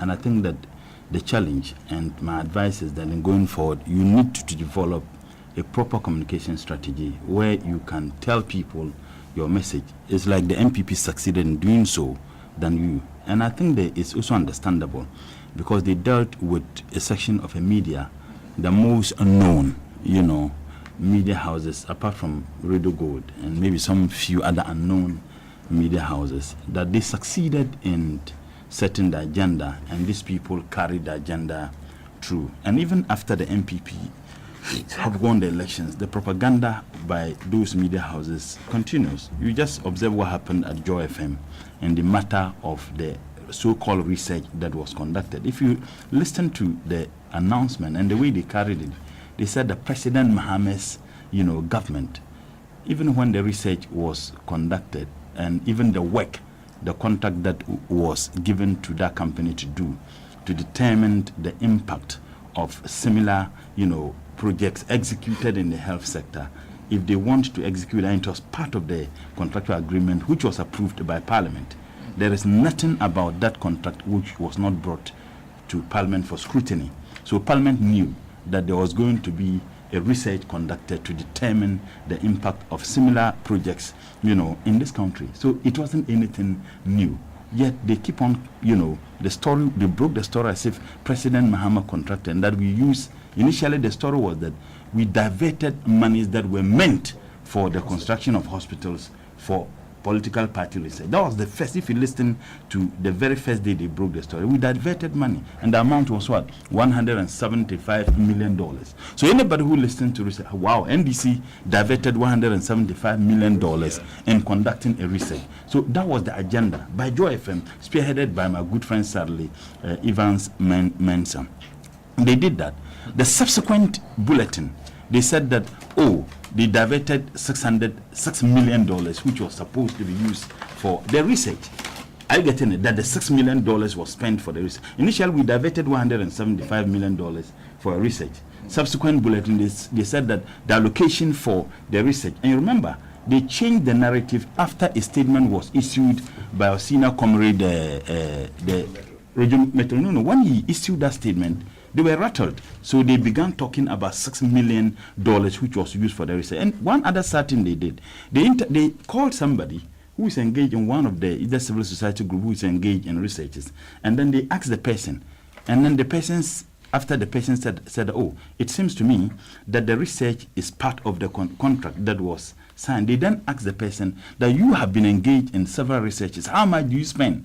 And the person said, oh, they spend almost like $1.5 million if they want to do such a research.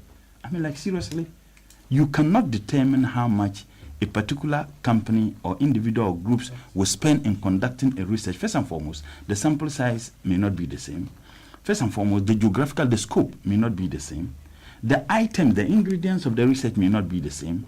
The quality of people they are employing to engage in the conduction of that research may not be the same. The duration, the analysis is completely different. Yet this was the agenda that Joy FM was setting up. So we can give numerous examples. MPP will make a statement. President Nanado or Bangumia or any minister will make a statement. Joy FM and those media houses will carry the story.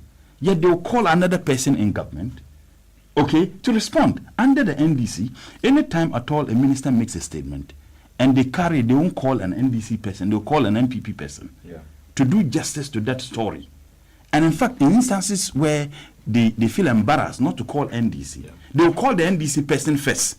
Sure. After the NDC person has responded, they say thank you, offline, and then they call the MPP person to respond once again and react to the issues that are raised by the NDC person, who may not have the opportunity to more or less respond or react. That is the agenda. So I think that let's admit that in going forward, and as political parties do, for you to be taken serious, you need to have policies that are anchored on strength. One, and when I say strength, I mean strength. That policies that are also geared towards an explicit and intelligent and convincing strategies in going forward. Because look, there's a British politician who says that people vote promises. They don't vote projects. And if you observe, it's true. There's truism. People vote promises. They don't vote project. In an elections, people vote the kinds of promises you give them. If you make promises, I'm going to do A, B, C, D. That is what people vote. But people don't vote, this is what I have done. No. They vote what you promise them you will do. So what I take from what Wilson said has to do with the fact that we should be able to transit between the promises to things that we have projected, juxtaposing that with what the MPP promised the people of this country and pointing out to them the lies. That is the only way. Because we executed ABCD projects. The MPP under President Nanado as a candidate and Dr. Baumia as a running mate promised you ABCD. The NDC was talking about the things we have done. They were telling people what they intend to do. 4 years they have had the opportunity to govern. Let's begin looking at what the NDC did and what they promised.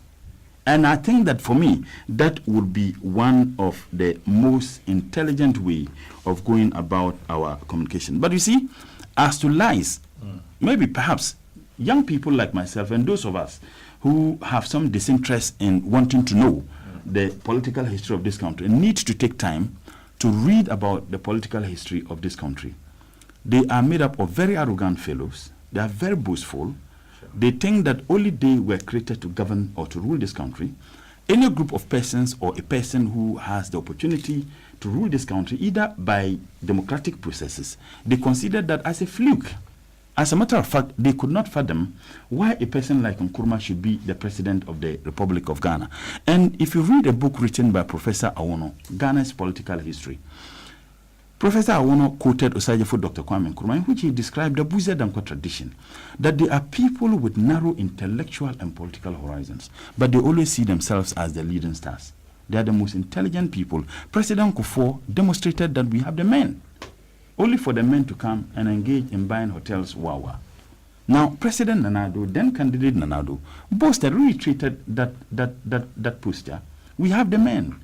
Dr. Baumia Sadly, who is a beneficiary of the PNDC-NDC, who had his education entirely as a result of the PNDC financial largesse, all his education, that it was supported by the PNDC financial largesse, because his father was an integral part of the process, a very respectful Ghanaian and northern politician. And his mother, he is a beneficiary. Yet this same person will sit down and bastardize, lambast, ramshackle the entire PNDC-NDC processes. And I think that, so if you look at them, and I have said that the lies are so embedded in the NPP DNA, such that going against lies is like, almost fighting a monstrous wave in the middle of an ocean without a life jacket, okay, where you are surrounded by sharks. So they cannot. If you look at the narrative, the kind of campaigning they haven't still realized that the tables have changed. They haven't realized that they have moved from the side of the table where they were before the 2016 elections, and that they are now at the side that the NDC was. That the propaganda ought to cut, that the promises ought to cut. I have seen a picture, and which I shared on social media, where the president with his chief of staff and others was once again making promises, and you could see the expression of shock in the faces of those seated by him. The chief of staff was there, the minister for justice, the Asante Bedio, to the one who uttered the plagiarized, inaugural speech, and my kid brother Abu Jinapo was also there. You could see the expression in their faces that once again, Opana is promising. Several promises have been made, but the question is that to what extent have they fulfilled those promises? The other bit of what Wilson said, which I think that ought to be reiterated, but let me put a disclaimer. Some of us have repeatedly said throughout this inauguration or launching or the parading of NABCO that NABCO is not a permanent job. Good. And you see, Sena, I am in a better position to explain some of this, because having worked as a deputy national coordinator for the youth employment program for 4 years, without taking a dime from the state, by the way, as the current leadership are engaged in, what you need to understand is that interventions such as NABCO youth employment program, years mentioned them, are interventions that are not only necessary but essential. As a matter of fact, in 2005, the President Kufuor's administration came up with the youth employment program, not that they just wanted to create jobs, not that they loved the Ghanaian youth, that they needed to create jobs.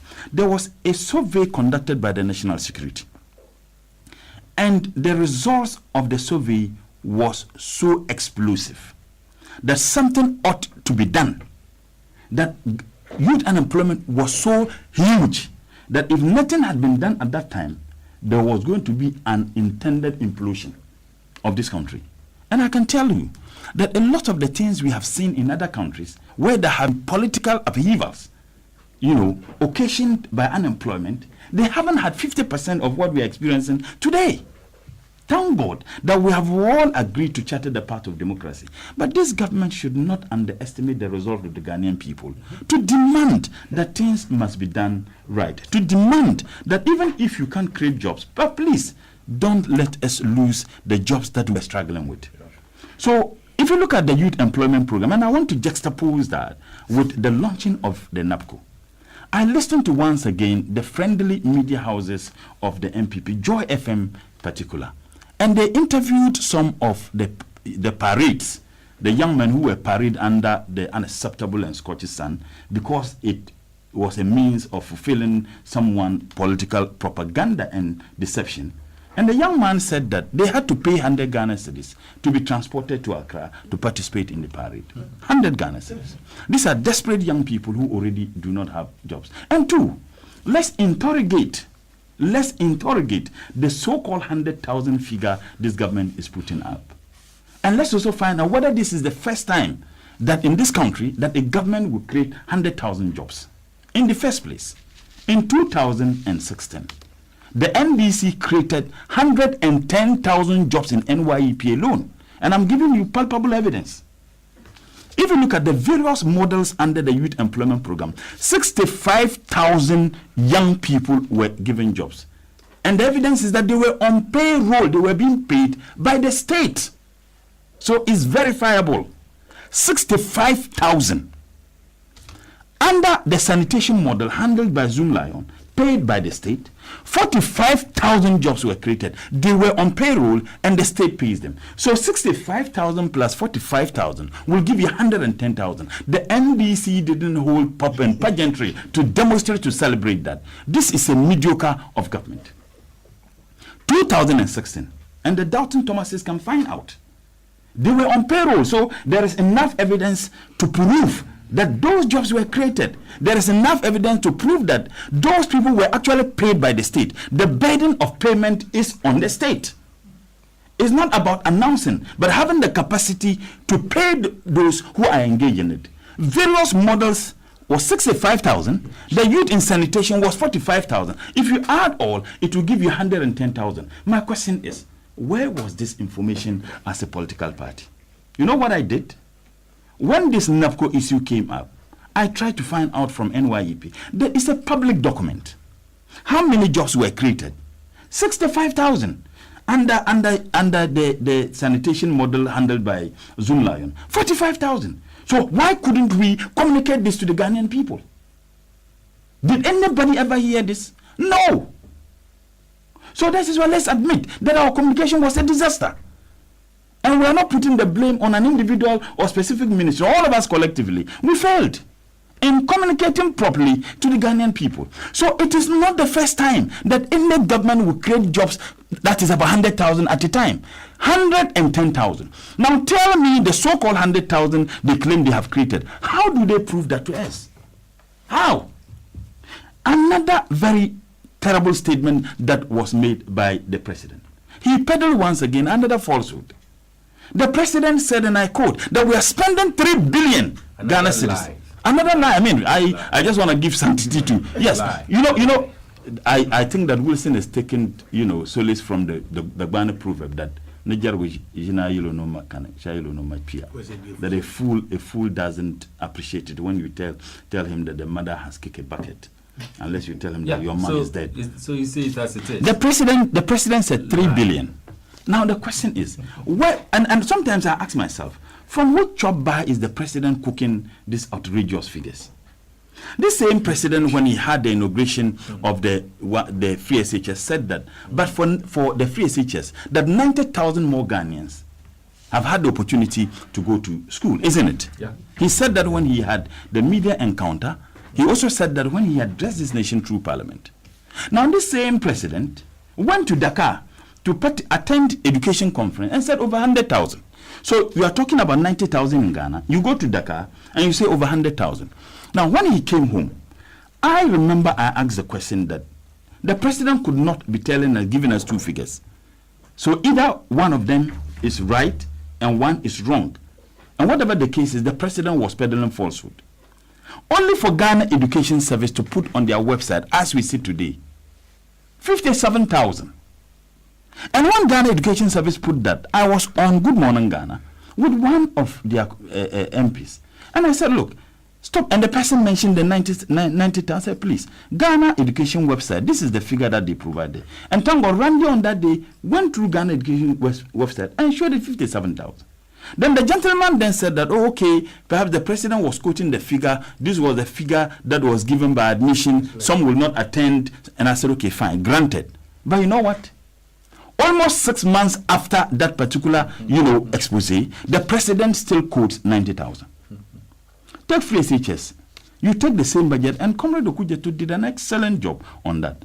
If you take the budget 2018, different pages, different figures.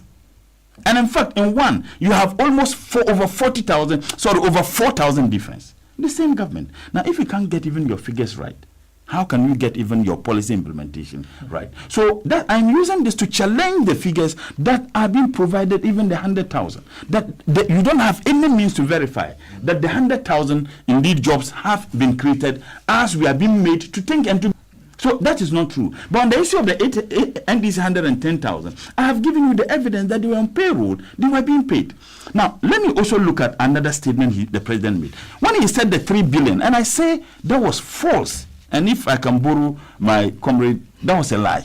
Good. If I can borrow Wilson's word. Yeah. Now, how can you be talking about 3 billion when in the 2018 financial statement, budget, your official budget, your communication to the people of this country, of your plans, your projects, how they are going to be executed and funded, you have put in the 600 million Ghana cedis.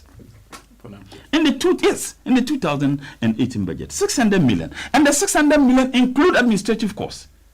My understanding of how these programs are run having served in NYP and having served in a capacity as a deputy minister. Now, if you want to take administrative costs alone, if you take about 150 to 200,000, because you have offices across the country, you have offices in every region, you have offices in district, and you have people who man these offices. So let's just even rough estimate, you are talking about 200 million of the 600 million which will be used for administrative costs. Now 400 million. Now multiply 100,000 so-called NAPCO job created, where you are paying 700. Multiply 100,000 by 700. A month, it will give you 70 million. Multiply the 70 million by 12, it will give you 840 million. I mean, the figures do not even add up. So what you even needed to put in there for salary alone would have been 840 million, excluding administrative costs. You have 600 million, which include administrative costs. Yet the president will come there, stood there, look into the already miserable faces of the almost 30 million Ghanaians, and told us that we are spending 3 billion. That is why I want to know from Mr. President, from which chop bar is he cooking these figures? From which chop bar he cooked the figures of the free SHS and its impact and the number of people who have had the opportunity to go to senior secondary school? From which chop bar? And I think that point ought to be made and made strongly. But again, the NAPCO is just NYEP. The president would have done himself a lot of service and the good people of this country if they had just said, look, we are not going to create any NAPCO. We are going to enhance the policies and create new models under the Youth Employment Program for implementation. And I say this because not a single recruitment has been done under the NYEP except community policing. Youth in, sorry, they call them Zoom police. That is the only recruitment that is done under the Youth Employment Program 2017-2016. And in there, that recruitment today lied. You know what officially they told us? They said they have recruited 15,000. 15,000. The training was done at the same time. But you see, they think that Ghanaians are a bunch of idiots. We are not. As a matter of fact, all the police training centers where this recruitment is done for police and also for community policing, they have a maximum capacity of 5,000. If you take Palugu, you take Volta region, you take Ashanti Kumasi Youth, maximum, they can all train at below maximum capacity of 5,000. And the training was done at the same time. So they certainly could not be training 15,000. So even though there was some recruitment in the community policing, the maximum they could recruit was 5,000 and not the 15,000 they are making the people of this country believe. So they told us that they've recruited 15,000. That is again baloney, is another lie. So let's say that they recruited only 5,000 under the Youth Employment Program. Do you know the Youth Employment Program, in fact, it was enhanced and permanent sources of funding was provided by the NDC? Because if you look at the MPP, what they were doing, taking percentage of Get Fund, VAT and others, could not sustain the program. So under Prof. Mills of blessed memory, decided that we should take a percentage of the communication service tax to support the Youth Employment Program. Initially, it was about 40%. It was increased to 1%. By the time the NDC left office, 80% of the communication service tax was given to Youth Employment Program. When we were handing over, when the NDC was handing over in 2017 to this super corrupt, super incompetent government, we handed over to them with a cash of over 100 million Ghana cedis. Over 100 million. The MPP government in 2017 realized 140 million from the communication service tax. Add 100 plus 140, it will give you 240. 2018 projections by this same government was to realize 150 million Ghana cedis. So 240 million plus 150 million, it will give you 390 million. What have they done with the money? These journalists should be demanding. The NDC as a political party should be demanding. It's not Mutala. I am not a member of parliament. I lost my seat. We lost an election. I'm a communicator. So whatever I say won't carry weight. The NDC as a political party should be demanding. They should be demanding. What has government done with the money? Our members of parliament, and I'm happy that my brother is here. You should be demanding, where is that money? That is the money they are using for the NAPCO. Is it right? Isn't that illegal? That we use it for? If we are not using it for it, where is that money? Over 100 million handed over to you cash. 140 million you realize in 2017. 150 million you stand to realize in 2018. And no, they take the money monthly. So if someone says that we are in November, but at least they should tell us how much they have realized from January to November. More so, the usage of phones, mobile phones increases. So you realize that the money increases every month. More people buy, more people use, because the calls you make, that is where the percentage comes in. They should tell us what they have done with the money. Now again, I mean, if you don't, sometimes I find it extremely difficult to comprehend why a section of Ghanaians will still believe this lying government. Let's look at other policies they have implemented and find out whether they have been able to pay. Under the afforestation project, they claim they have recruited 15,000. Do you know for 4 months they haven't paid them? And what is appallingly bizarre about this is that they are in 3 sections, the afforestation.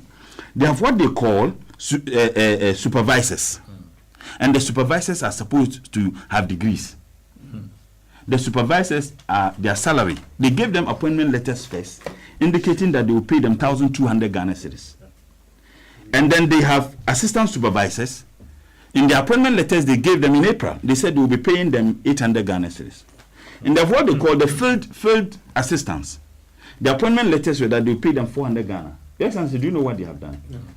After they gave them the letters in April, they have given them another letters. And in the second letters given, they slash the amount of money they'll pay them. Yeah. And in the second letters, the supervisors who were supposed to be taking 1,200 are now going to be taking 700. So NAPCO. And the assistant supervisors who were to be taking 800 are now going to be taking 600. And then the field assistants who were taking 400, that one they have left it. I mean, come on. I think that we need to be asking questions. That is why the NDC research team, particularly those of us who are engaged in communication, we need to have this information. You can only get it if you have an effective and efficient research team. People are more than willing to do that research for no fee. Okay.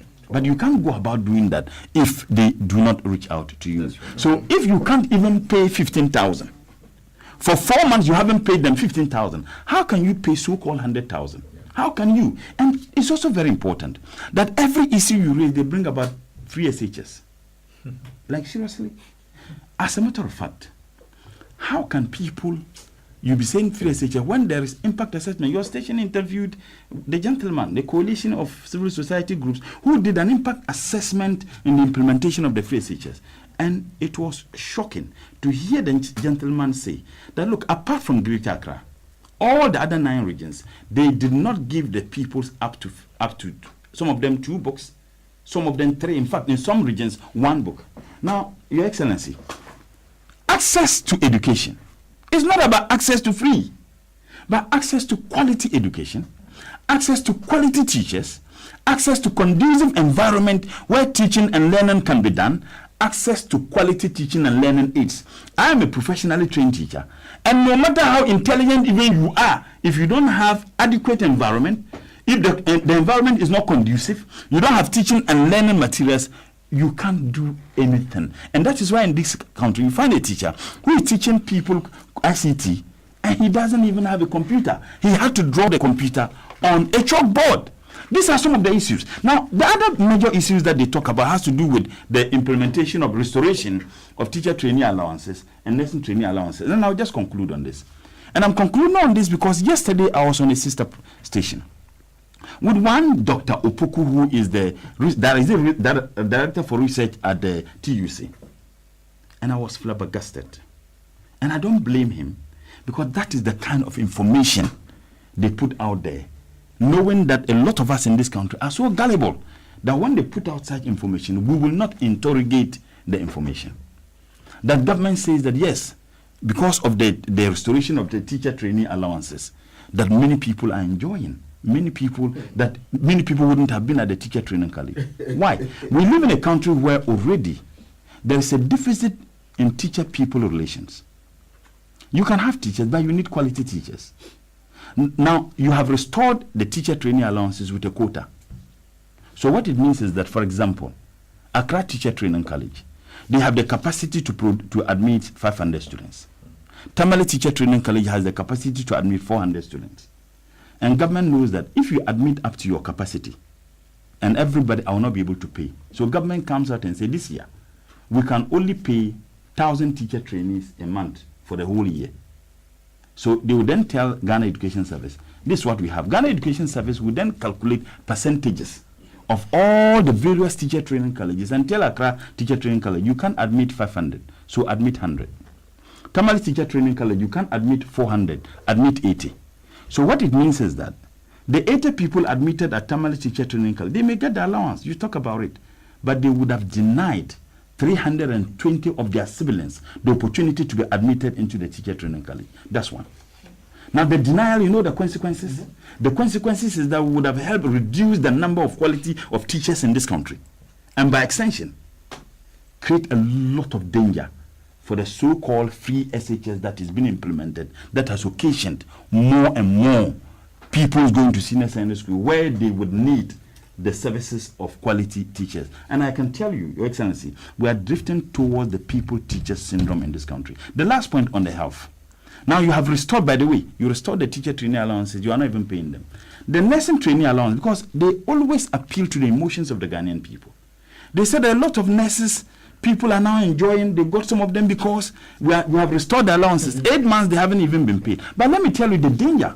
How this government doesn't have vision.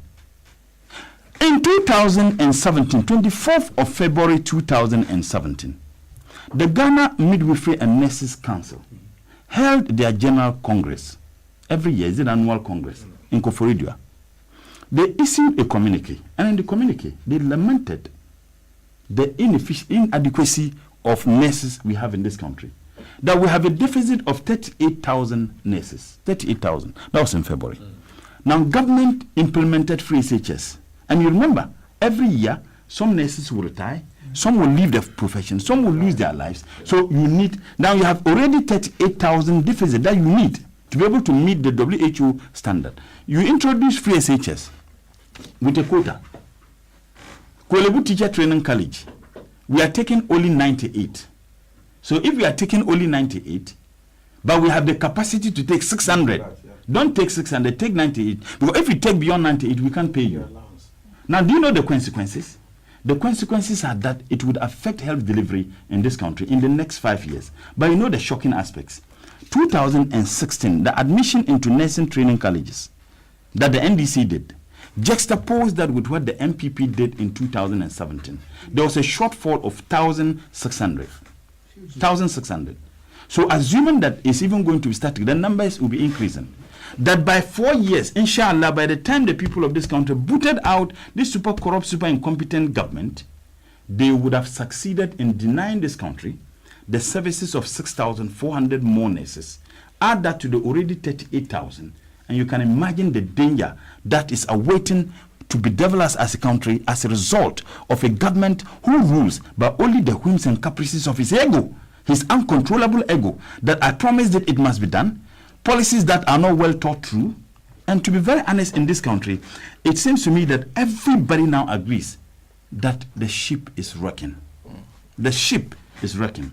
The earlier we stood up as a people and demand that those civil society groups and religious groups who indeed have now become positive, if you like, Ghanaians in this era of robbing the state is dangerous. But let me conclude on someone who sent a text that a lot of allegations have been made against President Mahama, and he's silent, that his entire family would vote for him if he responds.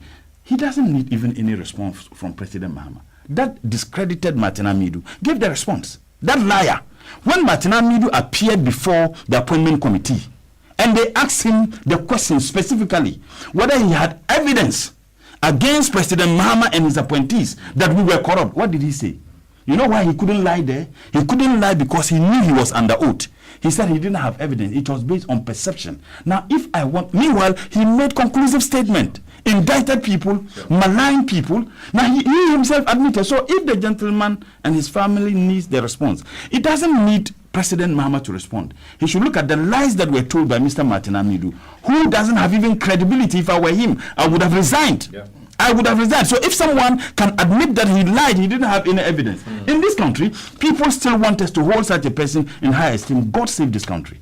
Thank you very much, comrade. And this is a message coming from Dr. Zubairu Ibrahim. He says, please let the general public know that all the caretakers of the BOG at the collapsed banks are all staff of Data Bank. Why? Yes. And he also says that Central University has laid off 200 staff. So he's also providing some more figures on the unemployment issue. How would the same government statistics that between 2017 and 2018, over 1 million jobs were lost.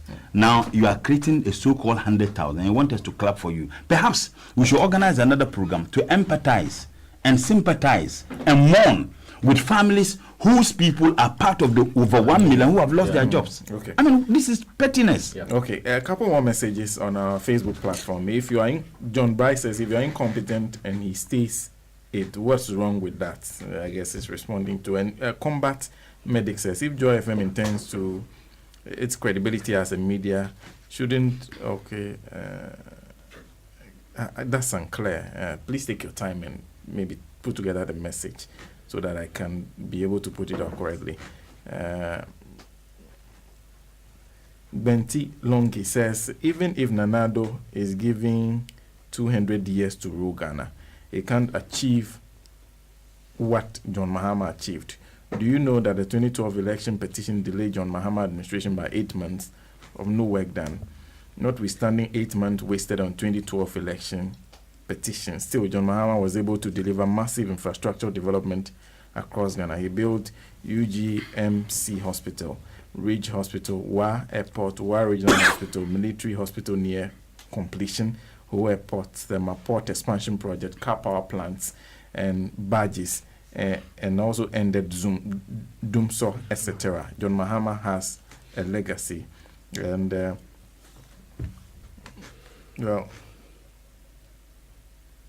Combat Medic says, show us a single capital investment that has been made with trillion of loans taken within 2 years. Where are the monies? How will we call this? Those buildings purchased in London will all be brought to light soon. And so those are on the on our Facebook platform. Ambassador.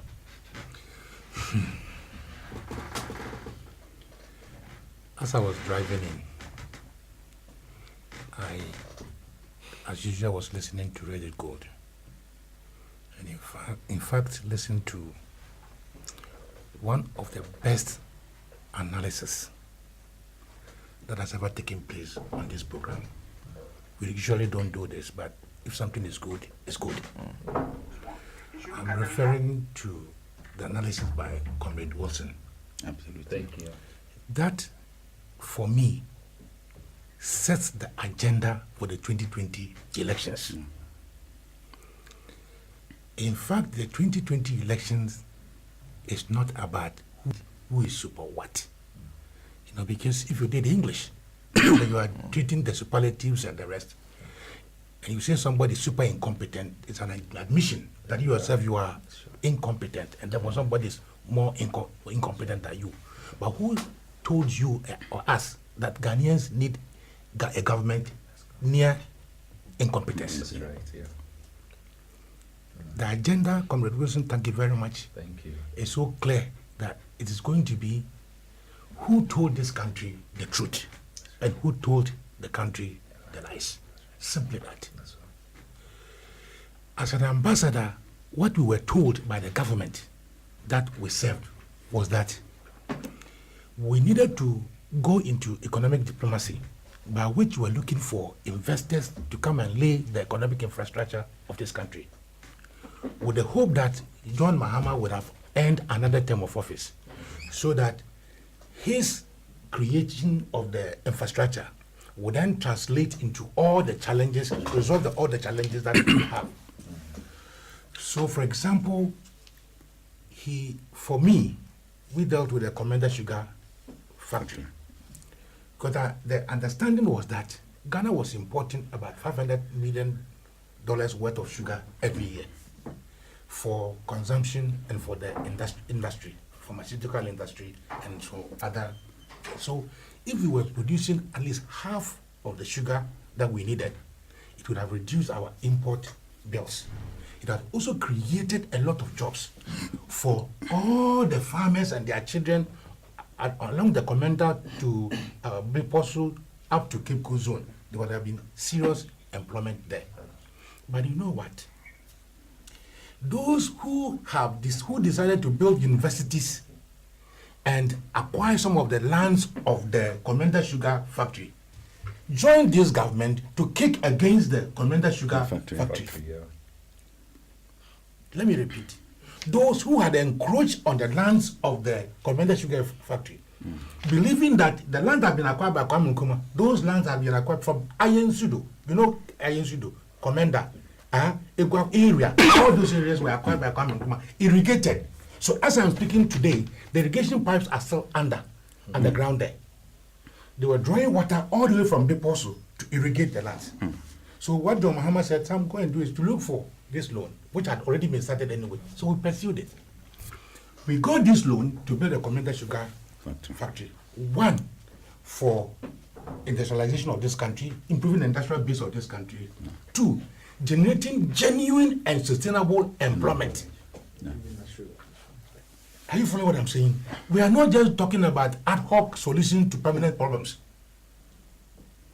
So the first 4 years was to create those infrastructure, and the next 4 years, if Mahama had won, to translate the infrastructure to social livelihood, to ease the people, give the people employment.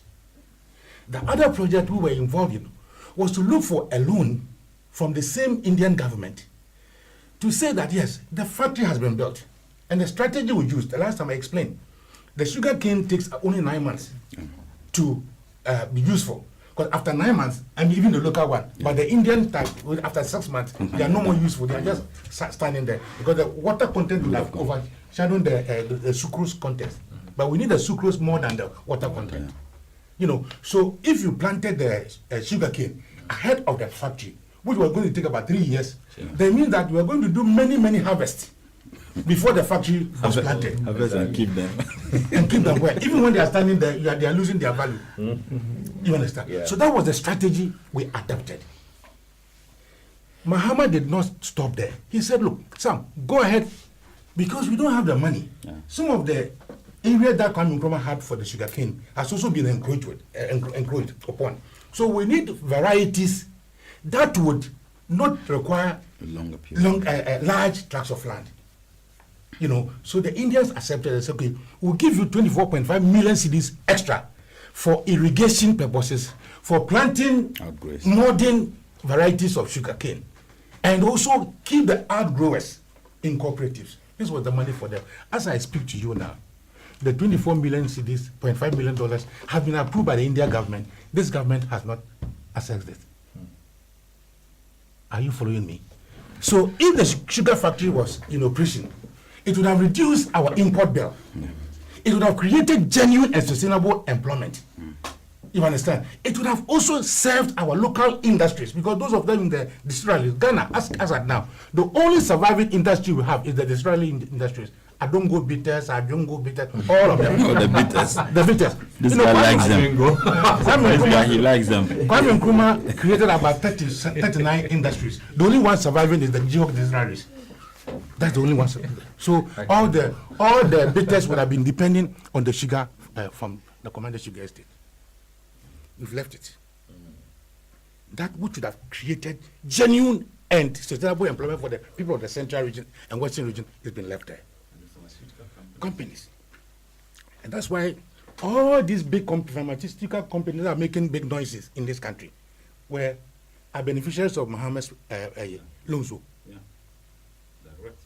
Some of the big radio stations that are making noise and castigating Mahama are beneficiaries of state loans which have not paid though. And if they like, they should continue. We will announce them their names. The names, the companies that are making big noise, fabricating research responses, have taken loans from SNID they have not paid though. Yo. Comrade Mutala, let me warn our former ministers and MPs who have the information on all these things that are being peddled against the NDC, that if they don't move from their homes and join the crusade in educating the masses and we win victory, they should come near appointment and they will see. They will see. See, we are old men. We are going away. But our passion for employing every Saturday to come from Takrady to participate in this is that we have a youth that has to be given direction. We have a youth that has to be protected. In our days, Kwame Nkrumah gave us what we needed as a country. Yeah. I am telling you, Senator, if Kwame Nkrumah has not given us the solidarity we have as a country, we would have collapsed. Yeah. And that this tired of tribal politics, ethnicism, and all, we would have collapsed as a country. What are we supposed to discuss this morning? Job losses, genuine job losses. We have people who have done Chartered Institute of Accountancy, their degrees.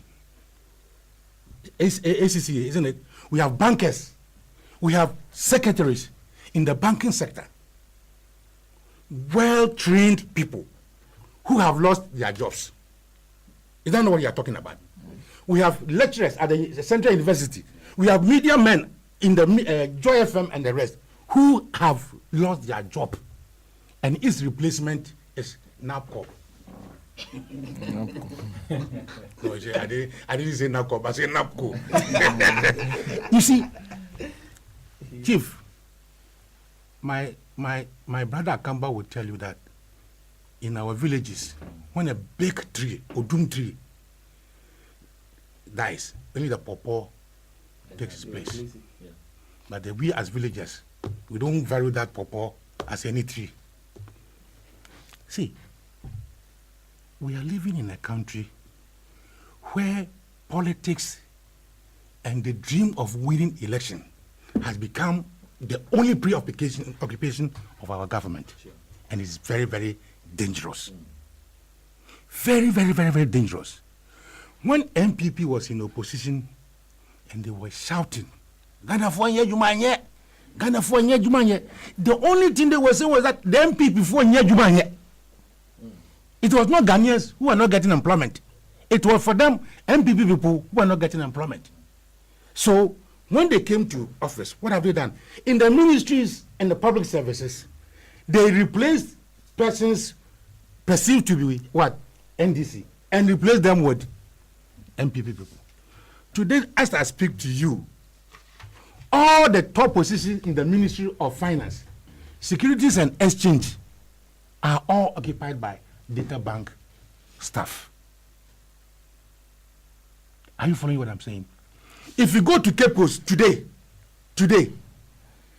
the banks that have been collapsed, the Unibank and the other one, their offices are being occupied by data bank. Sunyani today, the commercial, half of the commercial bank building is being occupied by data banks. And let me ask you, those of you who have done a little bit of the law of trust. The finance minister is supposed to be the supervisor of the financial industry in Ghana, not so. So he is the trustee of the economy. All the banks that are collapsing under his supervision. And under the trust law of trust, the trustee, are you following? The person who holds the trust is the last person who never must have access to the trust property. That's good. Do you see my point? The finance minister is the trustee of all the collapsed banks through the Bank of Ghana. He is supervising them. Now, if the Bank of Ghana collapses any industry and they are selling the assets of the collapsed industry, the finance minister or any official of the Bank of Ghana must not go near the assets of the bank. How come? How come that data bank is now acquiring the properties of the banks that have been collapsed?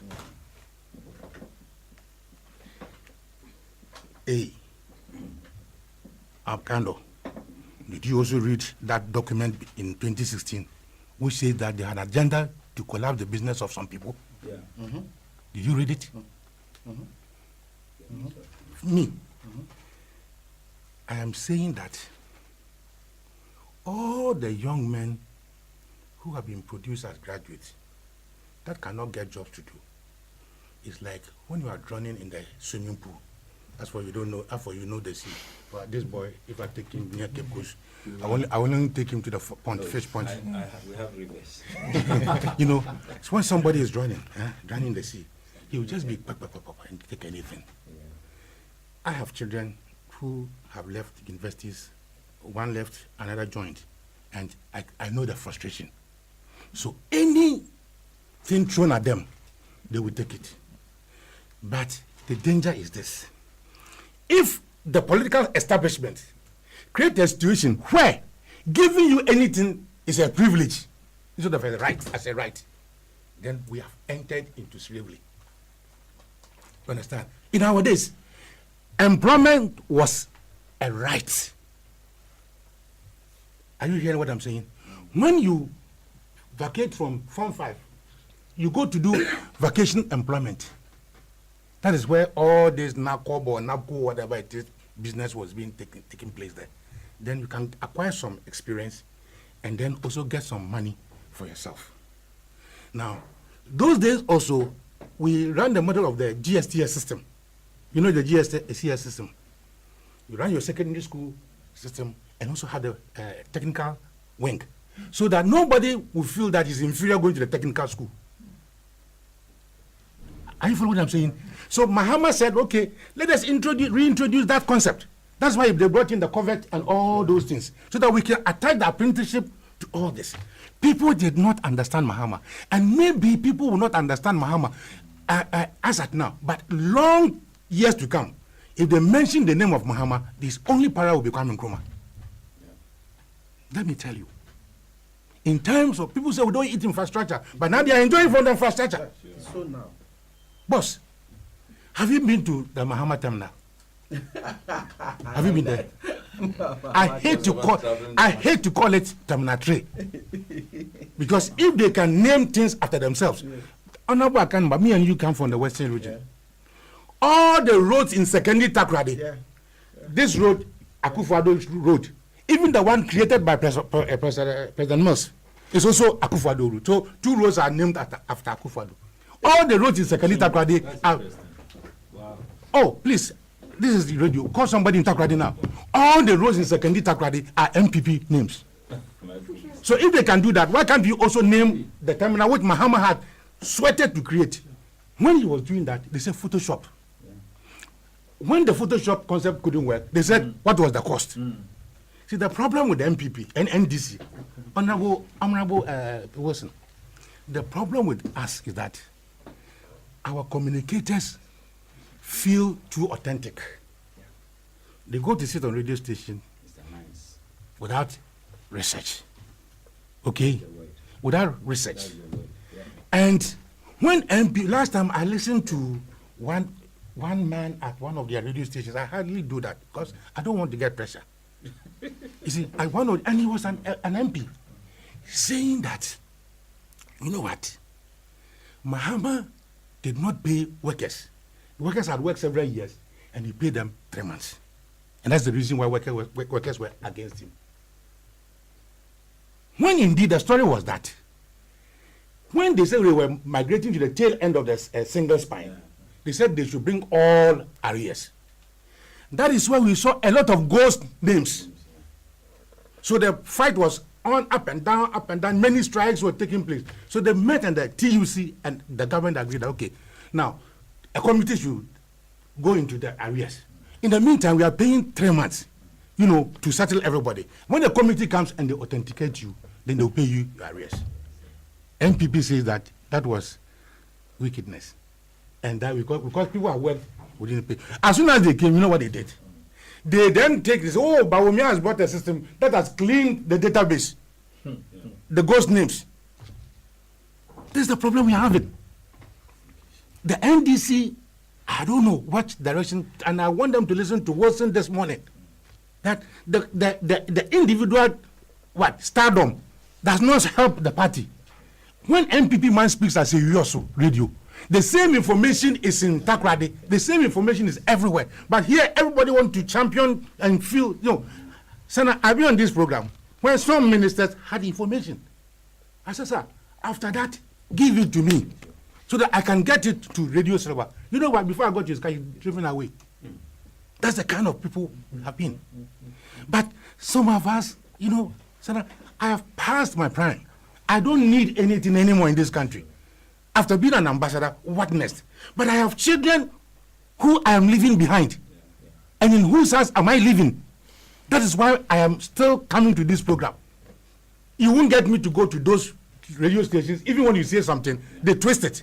Why is it that our powerful communicators that have made the other radio stations powerful, won't they come to Radio Gold? Because this is where your voice is heard by your own people. Why is it that we cannot have a policy of boycott and say, look, if you are consistently turning out news that says that our president has used money for his research for himself, it's falsehood. We tell you wouldn't withdraw it. We are not coming to your station again. This is politics. The reward of every politician is to win elections. The reward of the Pope is to go to heaven. NDC, we are too much of saints. See, but all hope is not lost. Yesterday, I said I wanted some information. And thank you, Dr. Heto. See, in our own small way, you know that, we have put the NDC Professionals Forum, which is doing all this research, and now the problem is how to link it to the communicators. Yeah. We want these elections to be over and done with, so that the Professionals Forum would help set the agenda based on real social democratic principles. That's our identity, isn't it? We are not capitalists. We as a country cannot be capitalists because there's so much poverty in this country. There's so much need for state interventions, isn't it? Why is it that these people believe in the private sector as an engine of growth? Isn't that what they are saying? That the government has no business doing business. Is that not their mantra? Why is it that 110 of them ran from the private sector to become ministers? Yeah. Nice. Why? If they believe so much in the private sector, why 110 of them have run as until Bedia, whatever it is, all of them have moved to the state? Sana, see, my lamentation is about the TUC. TUC, one institution that I spend my life in building in this country, TUC.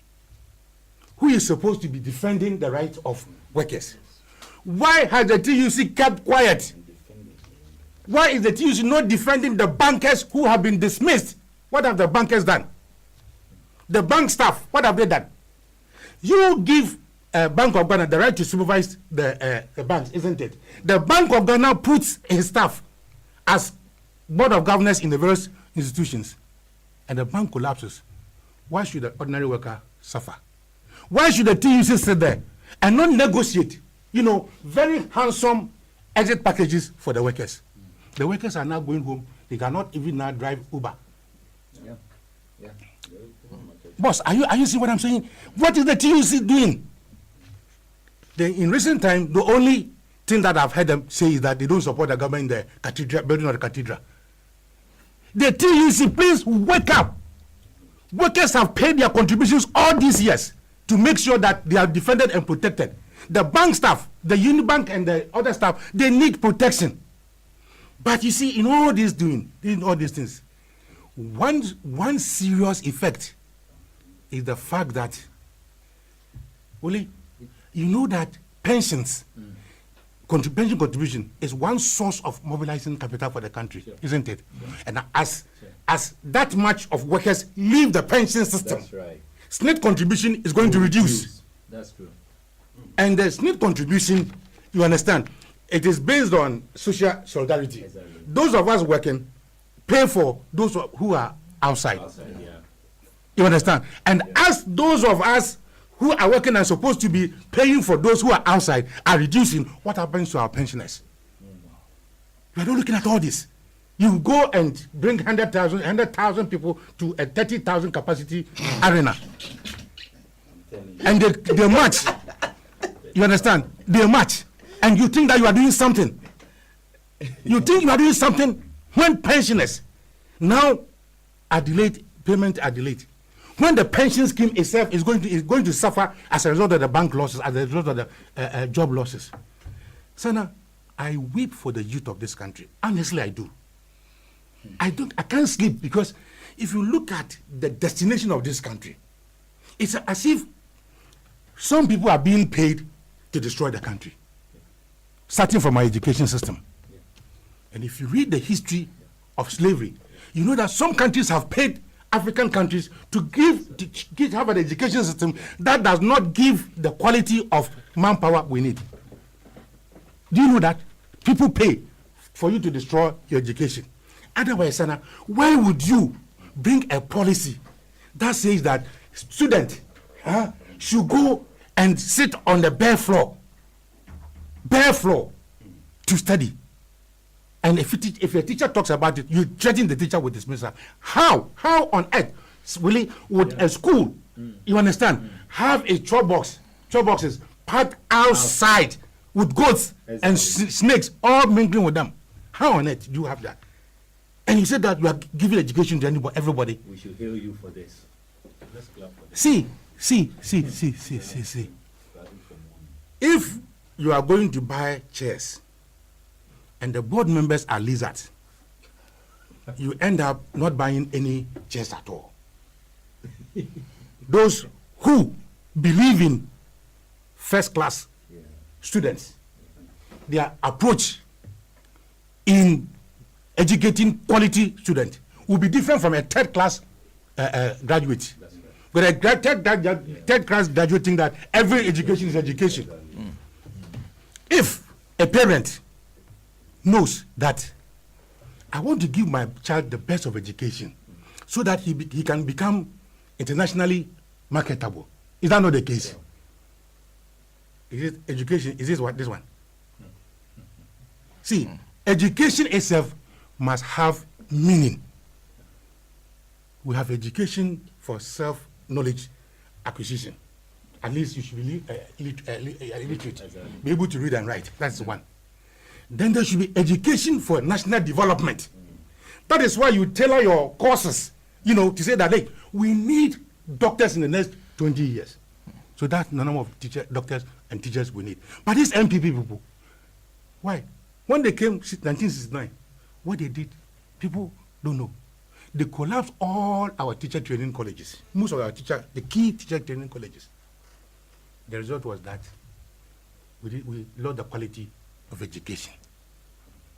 Do you know that? You didn't know that? They converted most of the training colleges we have in this country, Bogosu Training College, Fosu Training College, and some of the best training colleges into secondary schools. They believe in literal read and write education. They don't believe in quality education, these people. Even though they themselves trumpet them, they have nothing. All is not lost. Like Wilson said, we have 2020. Don't think that Ghanaians are stupid. Ghanaians, they are not stupid at all. We are just tolerant. We are just tolerating it. We won't take arms. You understand? We won't fight. We only talk about it. But I have read a comment by a Sierra Leonean, Banguru, saying that, hey, what you people are going through, the things you are talking about, has the potential to bring you civil war.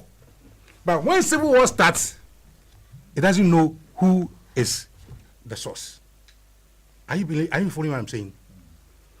You have a country in which the president as the commander-in-chief of the Ghana Armed Forces, with all the security men under him, who has sworn on this constitution to defend the integrity of this country, believes that the Ghana police is not enough. Hello? And therefore had to raise a parallel military group. Mr. President, have you forgotten that you saw an oath to defend the constitution, and that anybody who raises a private army is offending the constitution? Mr. President, as a lawyer, I'm asking you, that the constitution says nobody can raise a private army, isn't it? The last time there was a demonstration at the police headquarters, and we saw this bearded policeman with a sophisticated gun. Was he also a policeman? And the guy has warned us. Boko Haram started the same way. Boko Haram also started the same way, of people believing that we can defend ourselves because the state cannot defend us. And in Subota and Framezikan, Esagoma. See, when something is going to happen, when it's going to rain, you can see the thunder from afar. The proverb that when there's trouble, it doesn't know that the dog does not know the owner. Who are the invisible forces attacking now? That's right. If they are attacking themselves, what happens to poor me when there's the civil war?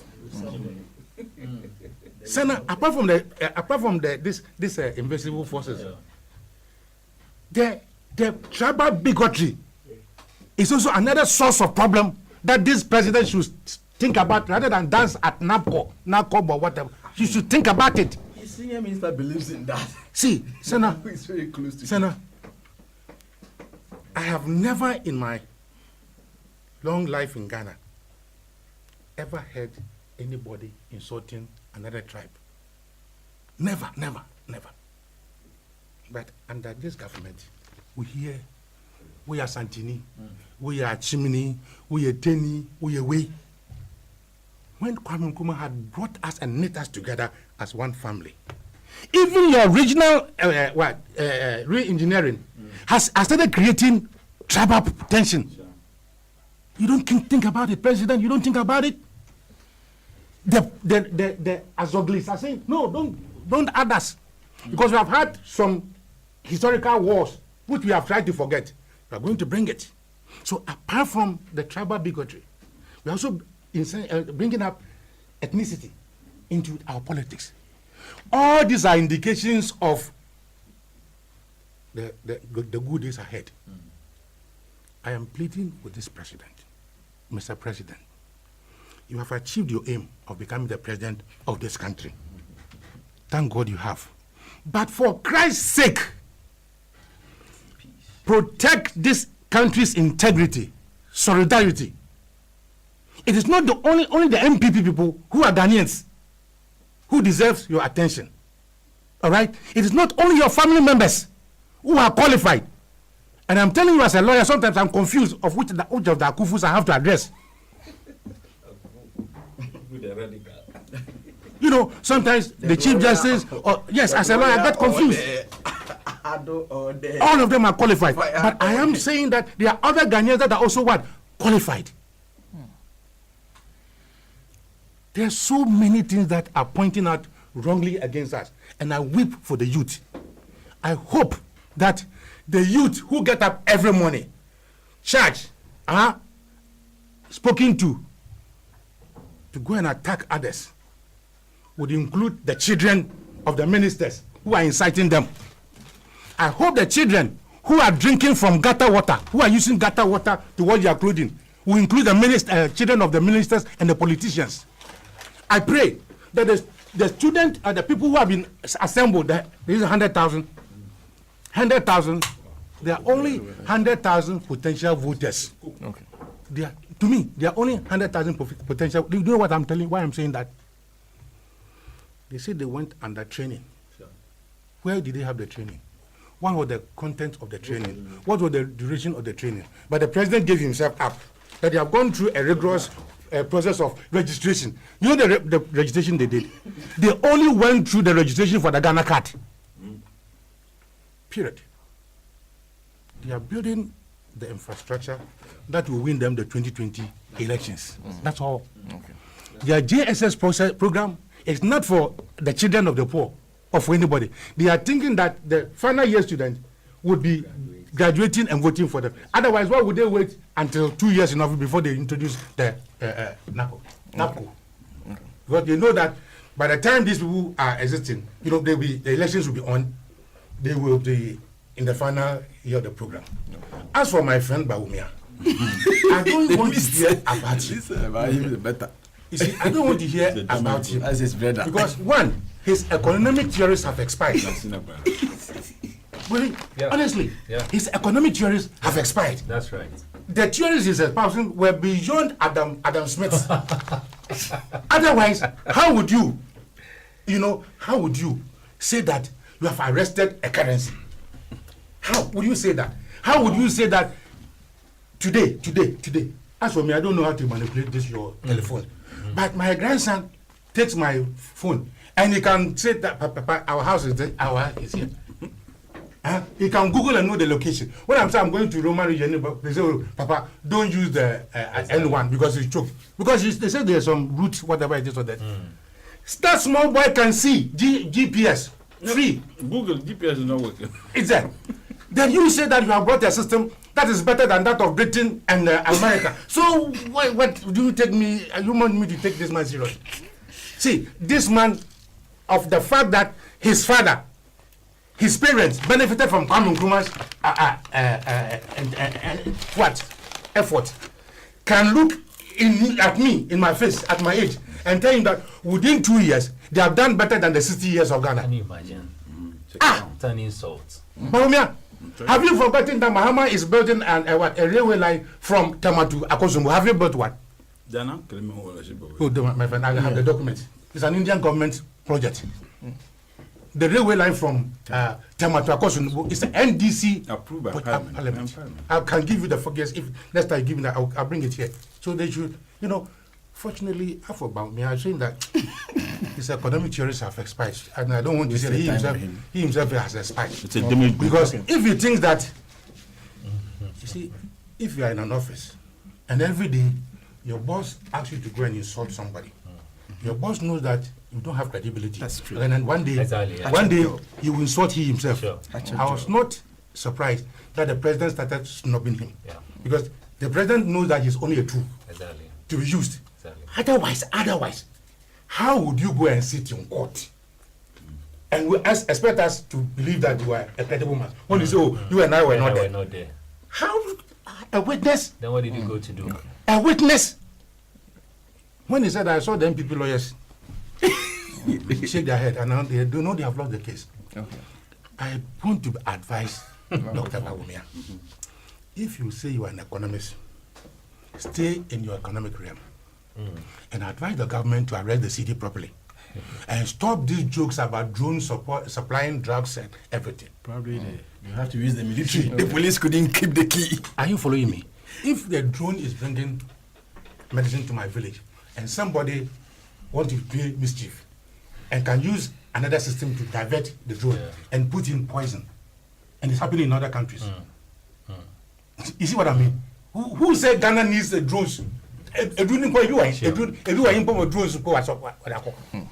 So don't talk about my friend Madabawumia. If he thinks that he's using this to succeed in Nanado, I'm telling you, They won't allow. he will be the Alice.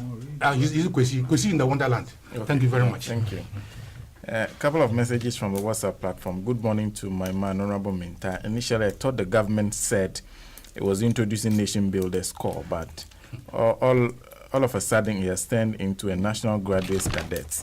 Indeed, this government is a joker. Evans from Asunti in the Nzima East municipality. Good morning to all panels. I'm enjoying the program. God bless you all. I extend my greetings to Honorable Mutala from Jerry Tete in Esuchari. From Koblavi of Pokwasi, Benghazi, says that the NAPCO is a skeleton and 419 in the cupboard, which can sustain the future of the youth. Moreover, some Ghanaians have lost over 36,000 jobs. More support for Sami Jemvi as National Communication Director. This one is from Jaffet at Jessica Voter Region. Please, are this NAPCO cadets going to pay tax out of their 700 Ghana cedis? Also, good morning, Mr. Host. I'm Felix from Dakuman. Please, just look at these two bills. The first one is the bill we pay for the term, and the other bill is the additional one to be paid. They said we should subtract 898.60 cedis 60 pesos from the 619 cedis 20. The answer is the addition they have added to the. Well, that's unclear. Musa Bato in Kumasi says that Sana is an undeniable fact that another political campaign promise has emerged. NAPCO has no legal backing, hence the future of the youth is not sustainable, because we have seen what YEA, that has that was created at the MPP and later turned into avenue to siphon public purse. After created, let me finish. Okay. After creating over 1 million job losses, President Akufo-Addo wants us to clap for him for creating jobs for hundreds, which lasts for only 3 years and back to square one. Our leaders must adopt critical thinking in dealing with job creation. However, in opposition, the MPP said increasing taxes was a lazy approach. So why are they increasing telecoms taxes to overburden taxpayers? It's an insult on the integrity of Ghanaians. They borrowed less than 40 billion cedis so far and nothing to show for what it means. By the time they exit power, Ghana will be in a mess. God save Ghana.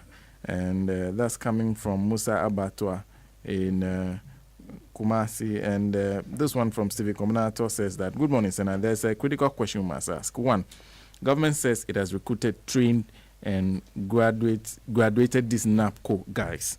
Government says it has money sitting somewhere that will pay their salaries. Now, government says private organizations can go ahead and apply to need NAPCO personnel so they can be posted to them. The question then, would government pay the said allowances of these NAPCO personnel who may be requested and posted to private organizations? If no, does it now mean that we do not even have 1,000 so-called recruits, notwithstanding the letters already requesting vacancies?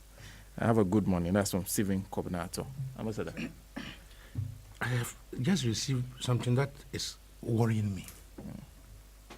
There's a circular going around in the universities that professors above 65. I think.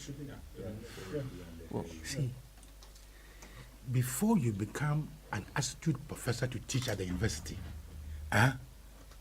you should have entered that profession very early.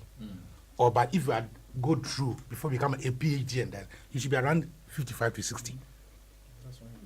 That's why you get to your peak.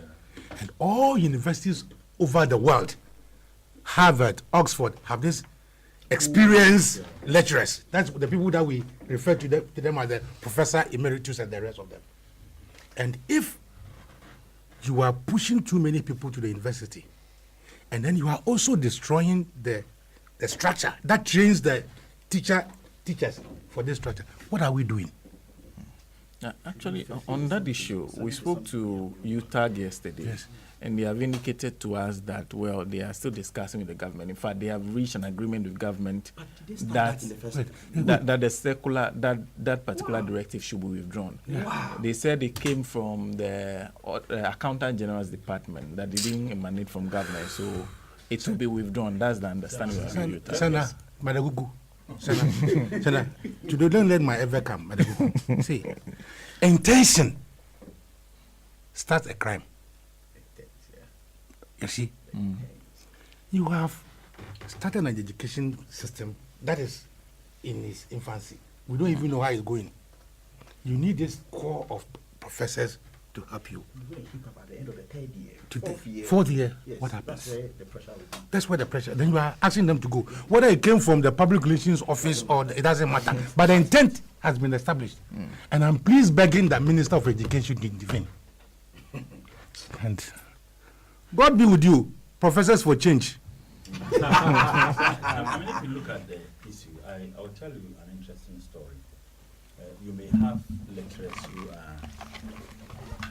have lecturers who are maybe 40, even 30 years. You can have people. In fact, some can have even their PhDs at 25. Some can have, PhDs are maybe 27, 28. It's possible. But the point is that the quality of a lecturer is also anchored on experience.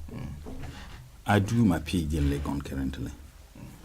And all the lecturers who are taking as the courses, most of them are above the age that is required. The university may not have the capacity to generate money internally to be able to run the universities, let alone paying those lecturers. Now, if you think that those people should go and they can't come and teach like Father Christmas, if the university is not able to pay them, then what happens? Don't we have people in government whose services are still rendered by the state, even though they have ended their tenure? Currently, the Martinamidu, that gentleman, is still not above that age. 2, the IGP and the deputy, and the above that. Now, if you can do that to serve your political interests, academia, then you would have created a lot of problems for those who are postgraduate students, those who do PhDs and those who do masters and post-dip. You would have created. You can find young lecturers who would. And you see, in other jurisdictions, they take people who have enormous experience. Sure. It's just in our part of the world that we are looking at, you must have PhDs and others. In other universities, you may not even have PhD. You may not even have second degree. You have first degree, but you have a stock of experience that the universities will need you. I think that is extremely dangerous. This attempt that it should be withdrawn. Now they are now attacking the fundamentals of our quality education in this country. You don't need anybody to tell you that the ship is wrecking, to be very honest. And I can tell you, even those people who were defending the NPP today will tell you that things, in fact, the center can no longer hold, and things are definitely falling apart. So continue for us with the second topic on the announcement by the telecommunications companies that they are increasing their charges because of that variation in the VAT. Well, I think that it has to even do with the first topic we discussed. Taxes. What would be the intended and unintended consequences of all these things in this country? I listened to Comrade Sam George yesterday. He made a prediction, and I agree absolutely with him, that this government will impose taxes on mobile money. Because if you look at the amount of money that is being held in it, we are told about almost 2 billion. And this government, they behave like scavengers. Anytime they think that there is anything that will generate money somewhere, then they will go looking for that to do that. The purpose of this government is to how much we can raise to satisfy our interests. And that is what they are doing, regardless the consequences of those actions on the economy, regardless the consequences on job creation. Now, if you are sending money to somebody, already there are some taxes that are imposed on some of these things. You are sending money to somebody, and the taxes are going to be increased.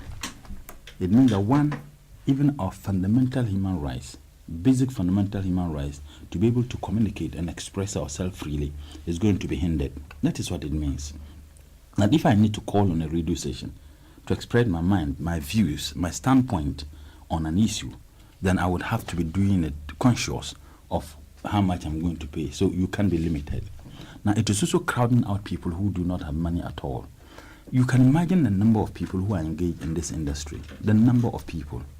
Now, people are going to lose jobs, and that is also the unintended consequences. It's going to affect businesses. The moment you have these increases, it means that internet and other facilities, broadband, data is also going to be affected. Now, if I had a business that I used to engage in, and the business my partners are not in Ghana, they live in Europe or in America. Now, the only means of communication, cheaper, maybe that was moderate, was to communicate with them through these systems. What is going to happen? In other countries, when these systems are virtually becoming free, in our part of the world, government sees it as an avenue to generate more money. And for me, the consequences are just going to be huge. Every policy intervention of any government is not about the niceties of those policies. It's about the impact, the purpose for which you are formulating the policy, and what is the intended objective. You don't just formulate policies. It seems to me that this government, they don't think through their policies. They are just interested in what gives them political leverage. It doesn't matter what will be the consequences of their decision on the economy. I listened to Ken Ashigbe on your station on my way, and he said, look, there's nothing we can do than to transfer it, because this is an indirect tax. I listened to the MPP communicators and most of the MPP appointees, and the argument is that, let's look at percentage increase in fuel prices, let's look at percentage increase in taxes. The ordinary Ghanaian on the street doesn't know those economic jargons. The ordinary Ghanaian on the street knows that I was unemployed. You took advantage of my vulnerability. You took advantage of my state, and you campaigned, you lied to me. I voted you. I used to enter Trotro from Medina to Accra to look for jobs. Because I wasn't getting these jobs, you told me that the NDC was so useless. You will provide the jobs. I voted you. You are in government.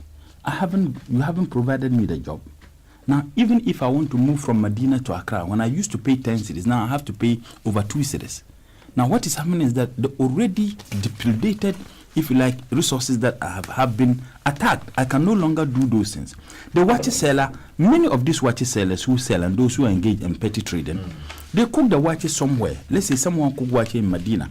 The person would have to take a taxi from Medina to the ministries or even at Toledo go to sell the wachi. If the person used to pay 60 cedis to carry her food items to come and sell today, as a result of increases in fuel prices, the person will pay more. And the consequences, that is why when we are imposing such tax regimes, you need to be very careful. And I was so happy that when His Excellency made mention about the Commander Sugar Factory, it is very clear this government held a press conference and said that they were disinterested. In fact, Your Excellency, Parliament in October 2016 had approved the 24 million loan facility. Approved it. Government just needed to access, and it demonstrated how incompetent. Now, when you talk about the competence and the incompetence and how it has affected our economic growth, I don't think that you need anybody to tell you how this government is running this country and this unity. So if you have a policy such as this, must it just be the means by which you generate money? Because government thinks that we can make a lot of money from this. You remember when the NDC indicated before the 2018 budget was read, the NDC said that they were going to increase those taxes. I remember those of you in Parliament. The MPP said, oh, we're lying. Once again, NDC has been exposed. What they did was they did great disservice to their consciences and to truth. What they did was that let's shelve it, but we'll come back with it anyway. And that is precisely what they are doing. This country and this government promised that they were not going to engage in taxes. They were not going to tax people. And I remember when Dr. Baumia was asked, he said the money was in Ghana. We have the money.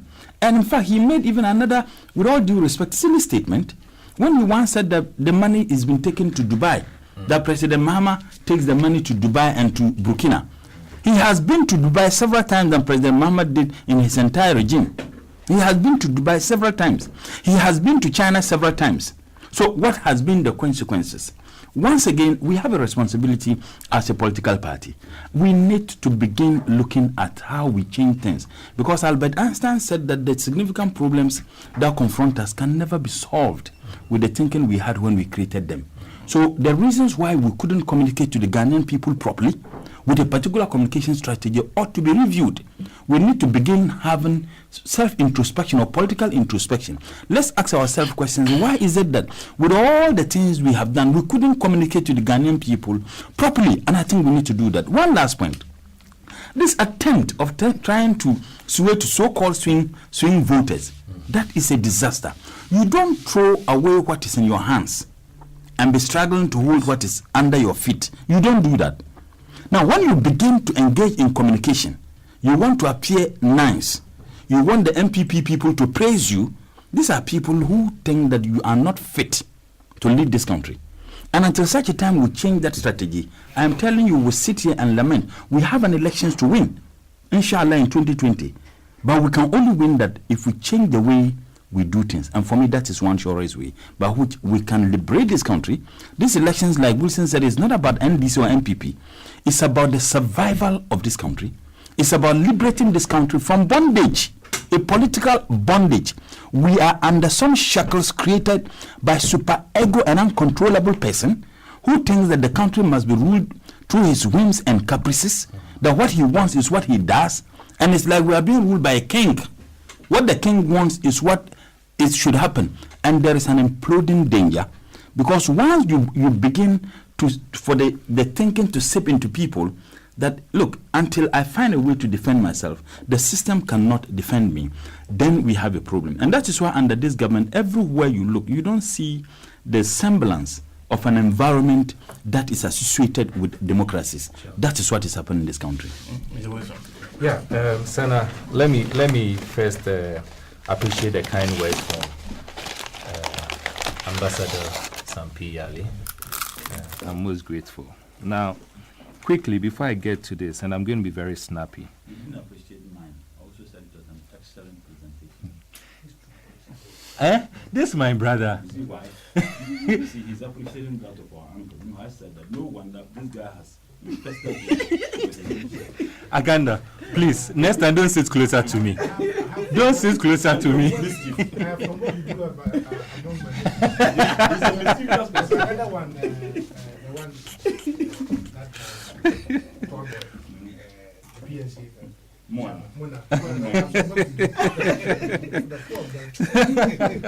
So I appreciate deeply the kind words also that came from, and profoundly the kind words that came from my other brother, Comrade Mutala. Now, I still stress on this point that the 2020 election, the opposition parties need to put their house in order, particularly when it comes to communication. When you repeat even lies 1,000 times, naturally, the hearer will end up accepting it to be the truth. And so, in prior to the 2016 election, the NPP were given the opportunity to repeat lies consistently. Now in power, they are doing same, and the opposition seems to be quiet. And so we need to do a lot of work. Again, when it comes to media houses, can you believe, Uncle Sam, can you believe that there are some media houses in this country?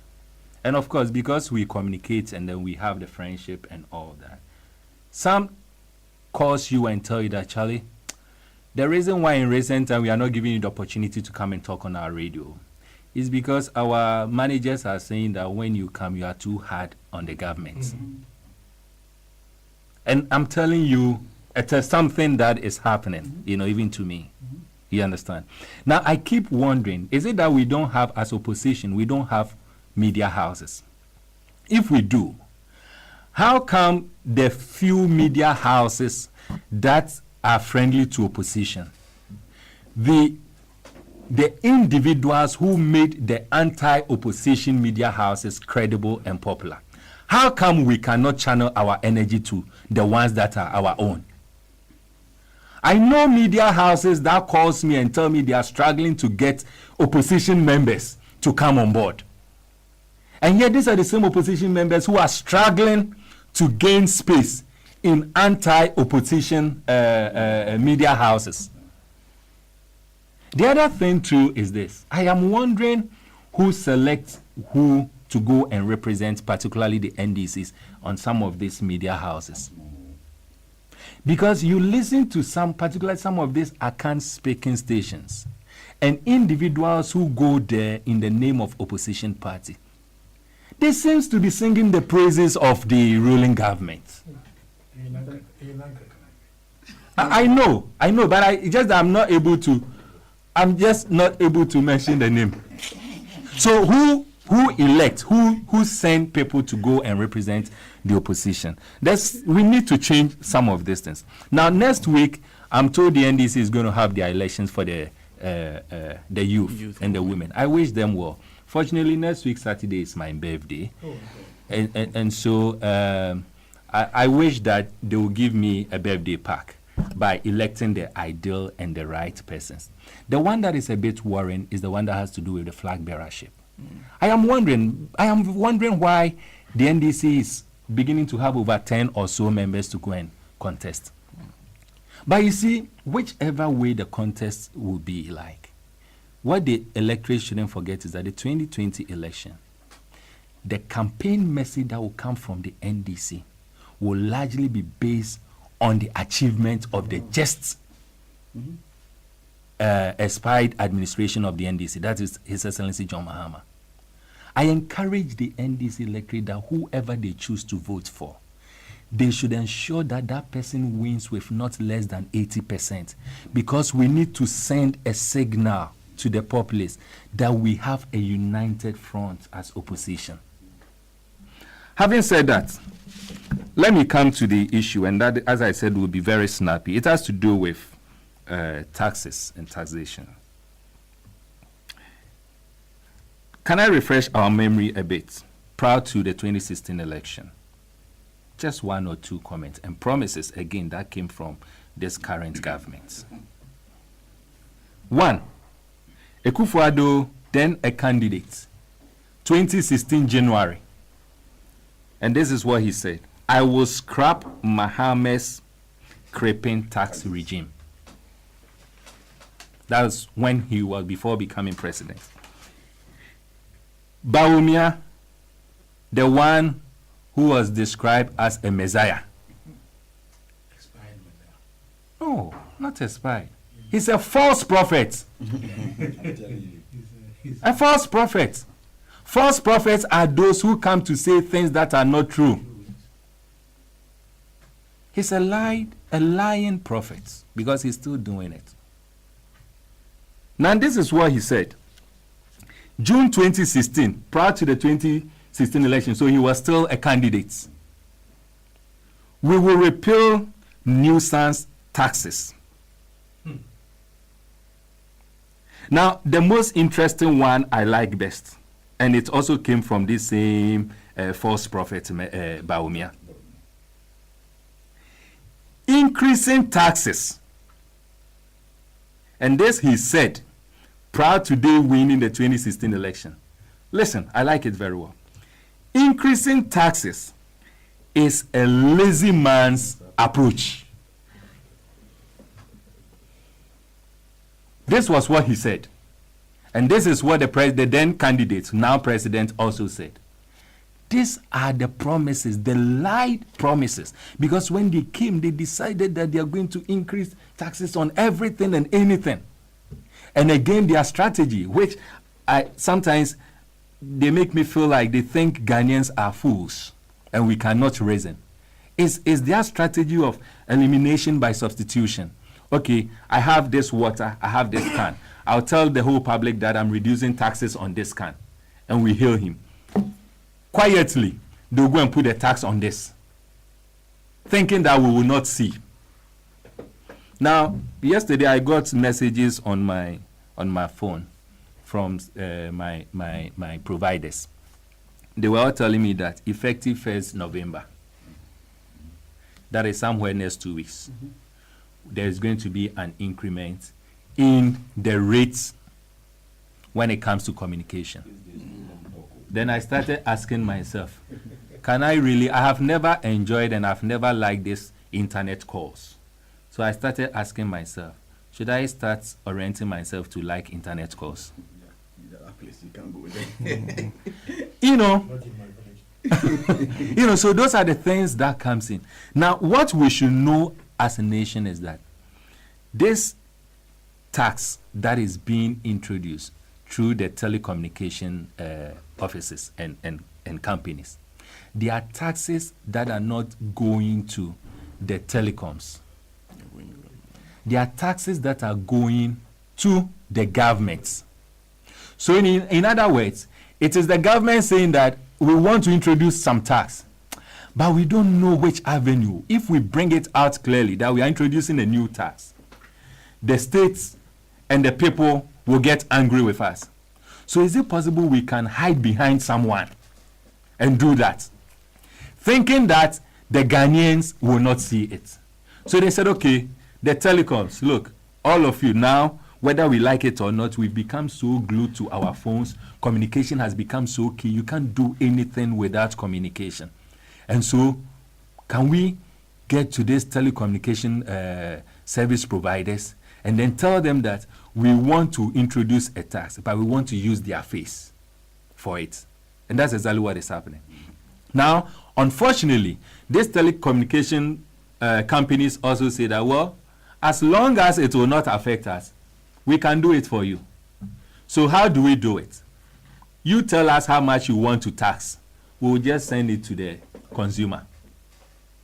And that is exactly what this is. And so the government says, okay, we want to tax X amount of money. We want to do it through you. The telecom says, no problem. They start sending messages to consumers.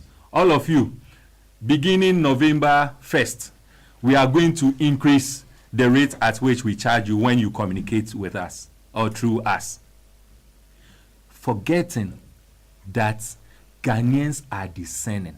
And we will know that, oh, okay, this, we are not going to get angry with the telecommunications, but it is rather the government we should get angry at. Because the money will not go to MTN, It will not go to Vodafone. It will not go to Airtel, wherever, Tigo. It won't go to Glo.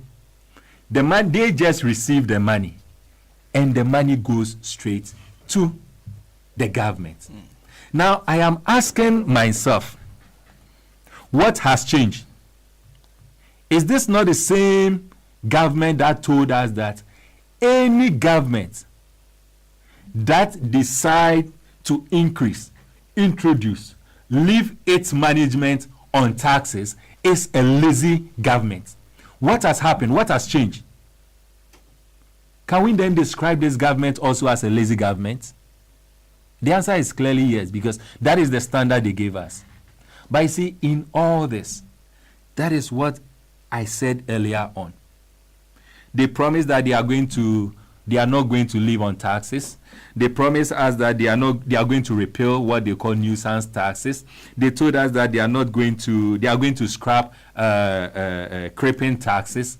Today, every sector, just this week, they increase fuel prices again.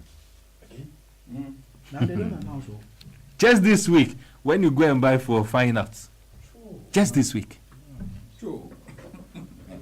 they increased it again. So that is what they are doing on the quiet. Everything, they are taxing everything. And as I said, when you raise an issue, the response is free SHS. Now they've added NAPCO to it. All I'm saying is that if the president and Bawumia have communicated clearly that all the promises they made to us were pure lies, and so between now and 2020, they are just trying to rebrand the lies that they gave us to see how they can sustain and survive. But let us all not lose focus that 2020 election is an election between the truth and the lie. Thank you. Just two messages before I come to Honorable Kando. My comrades in the studio, good morning.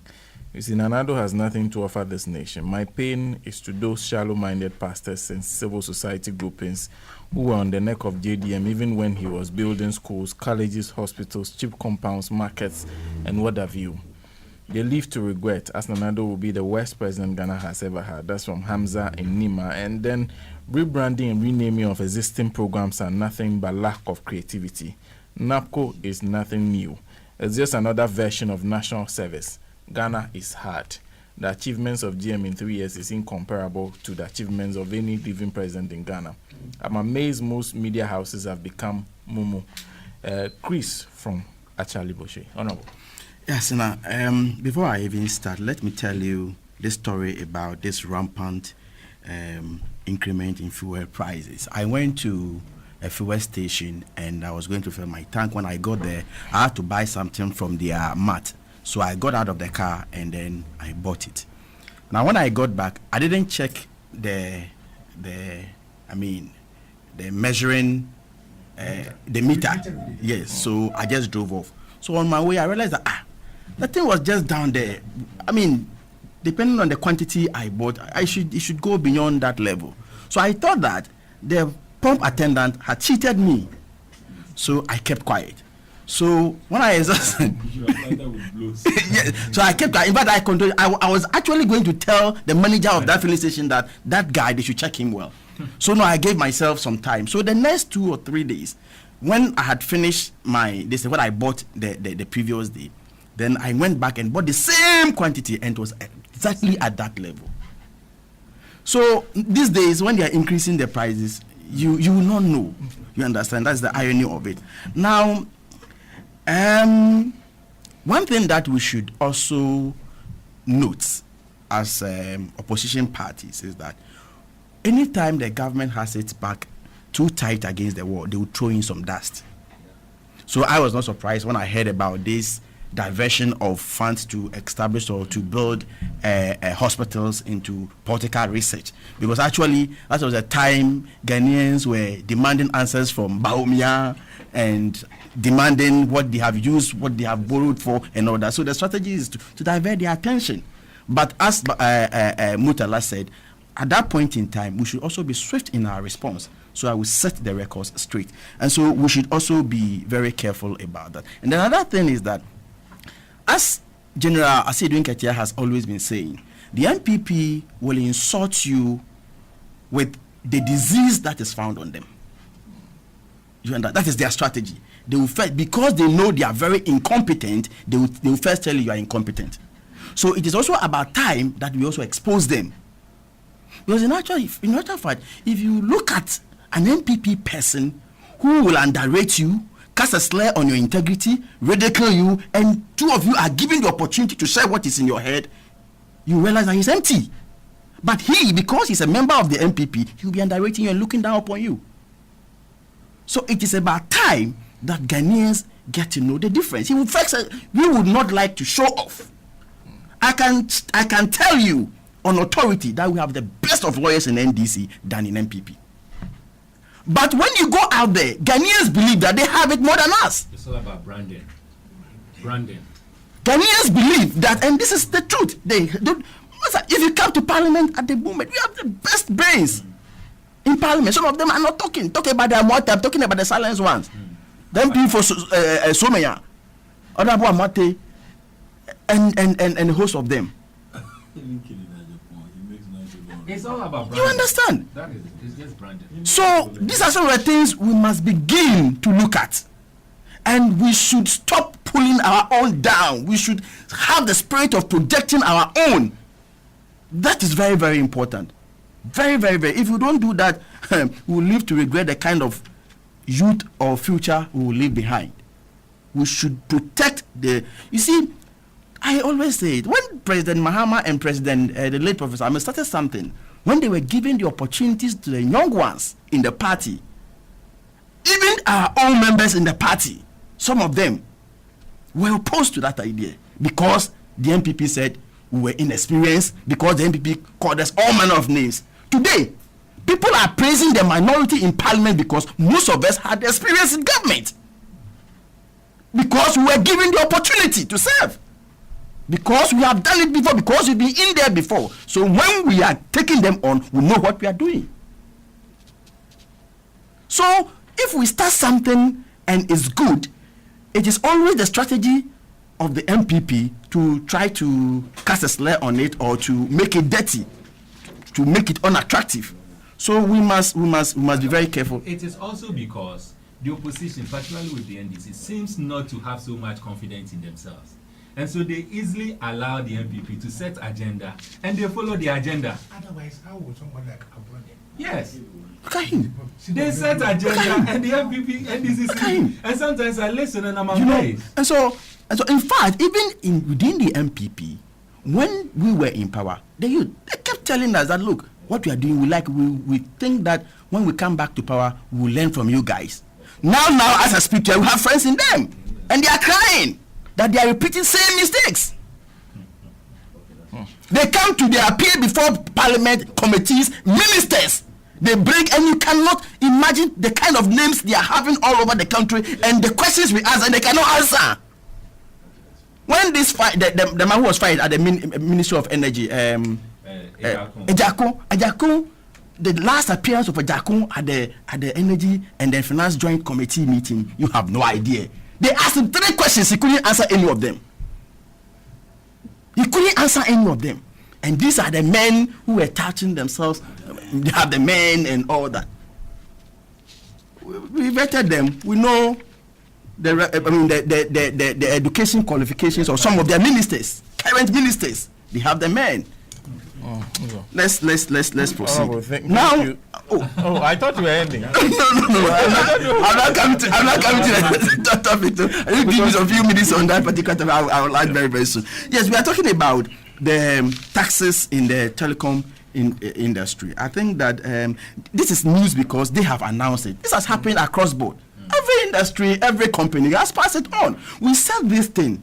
If you remember, we had a roundtable discussion before the mid-year review budget, and we preempted it. That look, if you look at how they are going to change the NHIA and that of the GET fund to straight levies, it means that we are going to pay more. Yeah. We said it. We preempted this before even the mid-year review budget, because what they did was that instead of embedding the NHIA and the GET fund within the VAT. Now they are letting the VAT stand alone. Okay, because the VAT will be on the value added. So, for example, if you have something you bought at, let's say, 10 Ghana cedis, okay, so the VAT, and then you are selling it at, let's say, 15 Ghana cedis. So the VAT will be on the extra value, which is the 5 Ghana cedis. Okay, now what they are saying is that we made a new law that you are now going to have the VAT on the 5% and then have the 2.5, 2.5, the 2. You are going to have it on the 15%. On the 15 Ghana cedis. Are you getting the point? Now, the former law or the previous law was that if you are calculating the 2.5 was part of the VAT, so you have to do that calculation on the value that you have added. Okay, but now they are converting it from that point to a straight levy. So the levy will mean that it will be on the entire amount. So it means that the 2.5% of 5 will be less than the 2.5% of 15. Are you getting the point? So obviously what it means is that what is going to happen is that everybody, if you bought 20 Ghana cedis worth of credit now, okay, and you could use it for, let's say, 30 minutes. Now you cannot talk for 30 minutes. You are going to talk for less minutes. You are going to talk for, let's say, 20 minutes or 25 minutes. So those of you who were running away from increment in fares, so you could do your communication, now that place too, they are tightening it up. So you can no longer have your freedom in communication. That is exactly, apart from the fact that they told us that they were going to look beyond taxation. They were going to look beyond taxation. They were going to move the economy from taxation to production. Now this is their production. This is their production. So some of these things, we discussed them. We spoke about them. But at the end of the day, you have the minister in charge of finance. He will wear white and come and read Bible and he'll be lying through his teeth. We drew their attention to this very thing. We debated it before, during, and after the reading of the mid-year review budget. But they defended it all over. But the reality is dawning on all of us. The reality is dawning on all of us. So for me, we should not be thinking about our individual selves if we want to save this country. We should move out of our comfort zones. Should be going to the grounds, following leaders, chairmen, flag bearers all over who will not help this political party. At least if everybody, every appointee can adapt a constituency, especially the orphan ones, and pay a visit, the rural folks will be happy to see them coming to them. They will be happy to see them. That if you go to the Western region and His Excellency gets to any of these concerns, ask him after the meeting the number of people who go to him and even have pictures with him. That is all they want. That is, they want to hear from you. Associate with them. Go down to them. Drive the pickups with them. Sometimes we can even be in the bucket with them. What will it change? It won't change anything. So let's move out of our comfort zones. Go to the people. Even go to the extent of adapting police stations. And then keep them in. Sometimes, some of us, even those of us in Accra, MPs and former ambassadors, are struggling to get information. Have you thought about those down there? How do they get their information? And they have the passion to defend the party. They have the passion to defend the party. So for me, one, yes, we have to be, very, very aggressive, move out of our comfort zones, and get to the people. And we need unity. Unity. And don't let us deliberately malign people. And at the end of the day, we'll be shouting unity, unity, unity. Deliberate malign will also not help us. Okay. Some of the people in the contest, they know they cannot win the contest. Are they looking for opportunity for the party to offend them, to hit back at the party? I respect most of them so much, but they themselves know that they cannot win those contests they are into. What is the agenda? Have they thought about the party? I end here. Okay. Thank you, Ambassador.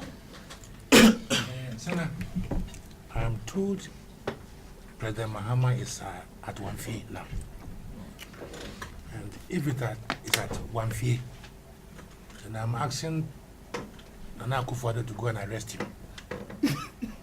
Because that is where he told the DKM, those people, that Mahama and his wife were the owners of DKM.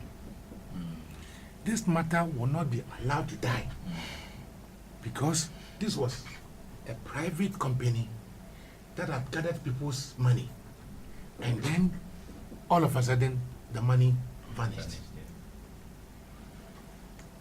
And the worst of all is that they told the voters at Wamfie and BA that Mahama and his wife are the owners of the bank. Today, I hear Mahama is at Wamfie. Mr. President, go and arrest him, collect the monies and give it to the people. You understand? Honorable Akando and my son also. Yeah. I want to repeat my warning to those who won parliamentary seats because they contributed to the communication effort of the NDC and have now gone quiet. We are waiting for them. You see, it was a musician I love most, Bob Marley, who said that he who fights a runaway lives to fight another day. We were in the same studio when we were discussing the telecom tax in those days. And I remember my friend Longden, he was sitting here where Wole is sitting. This is a lazy approach. Now, if you are going to talk, you are going to tax you. The same was repeated by another MPP man who was a former youth organizer, whatever, I've forgotten the name. And that we are now even going to tax the small talk people are talking. Then the false prophet also took it up. That's right, the false prophet. Also took it up that Mahama was insensitive when it has been explained that that tax was going to be used for the NYEP. Is that? Yeah. To give some relief to the youth of this country. What they are not doing, they said all manner of things against it. Then when this man always in white, the minister in white, went to parliament, he also said, we are now going to move from taxation into what? Production. Baumia wept when petrol was increased and said, anytime they increase fuel, he wept for the Ghanaian people. Ghanaians. So, Senna, what has changed? What has changed? Why are Ghanaians being overburdened with taxes? Why? VAT has been increased. You have a problem there. Now, if you are a government worker and you take your pay slip, look at the percentage of taxes you are paying. Now, as if that was not enough, the small talk we will talk to our mothers, fathers, and you know Ghanaians, they like talking. That one too, they are going to tax. All because we are running a government of expenditure and not a government of revenue. No, we are not a revenue creating economy. Otherwise, Sana, how would you pack 110 ministers, pay them 14,000 plus a month? Compare that to what a chief director takes in the ministry. Compare that to what a teacher takes at Siri. One minister, one government minister, take 14,000, and all of us have to pay our taxes to maintain the structure. Apart from the ministers, the special assistants. If you go to Roman Ridge, and you stand there in the morning, and you see the V8 V8, wham, wham, wham, wham. Meanwhile, a bag of cocoa can buy only one VW Beetle if they still produce that. And you go and a bag of cocoa will buy a VW Beetle. What is the price of Nissan Patrol as at now? When Mahama was leaving, under Makando, we had purchased new vehicles for the use of the presidency. Not so. Yeah. All these vehicles were stolen by Mahama's apprentice. All these vehicles were stolen by Mahama's apprentice. So that they create a pretext to buy new vehicles. Yeah. Where are those vehicles? Where are those vehicles? Because when President Mills inherited the former government, all of his ministers were using old vehicles. So where are those vehicles that were stolen? You remember that some fitter at Sawam or somewhere, they said there were some vehicles in the bush. They went for it. So where are those vehicles? Ambassador, I used 2009 Land Cruiser. So the 2009 Land Cruiser I used. The body. Sana, if we are spending money this way, why wouldn't they increase phone tax? Are you following me? Our expenditure is so high. We are only engaged in expenditure items as that. Single spine, big expenditure, boom. Free SHS, big expenditure, boom. Now NAPCO or NAPCO or whatever it is, bam. We don't remember that our cocoa farmers are not going to be paid in 2 consecutive terms. Their increases are not going to be increased. We don't think about it though. The people who make the money for us, we don't think about them. We think about our comfort. And that's why taxes are being increased. If I'm a deputy minister and I'm a minister, and they have increased petrol price, why do I care? Why do I care?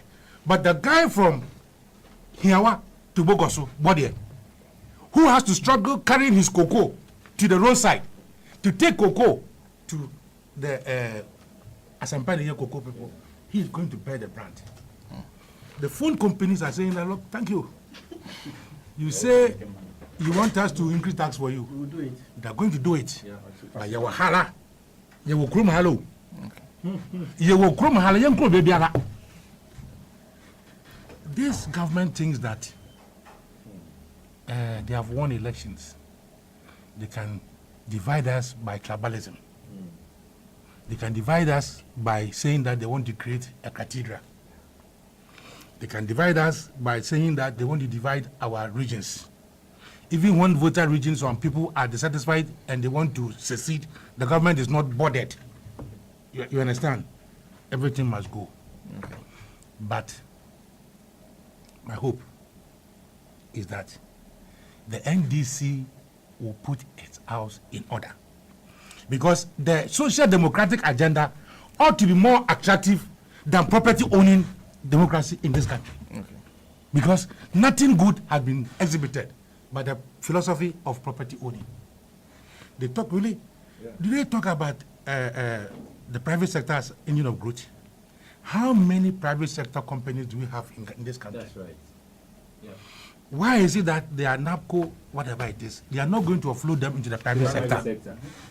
That's the irony.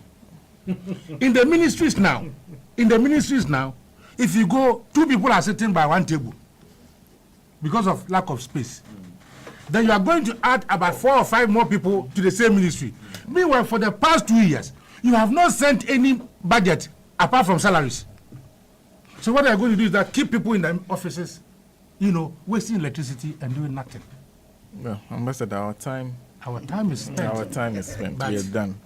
We are done. I hope this increase that they are doing would have gone to the telecom companies, and that we will not have sold the Vodafone.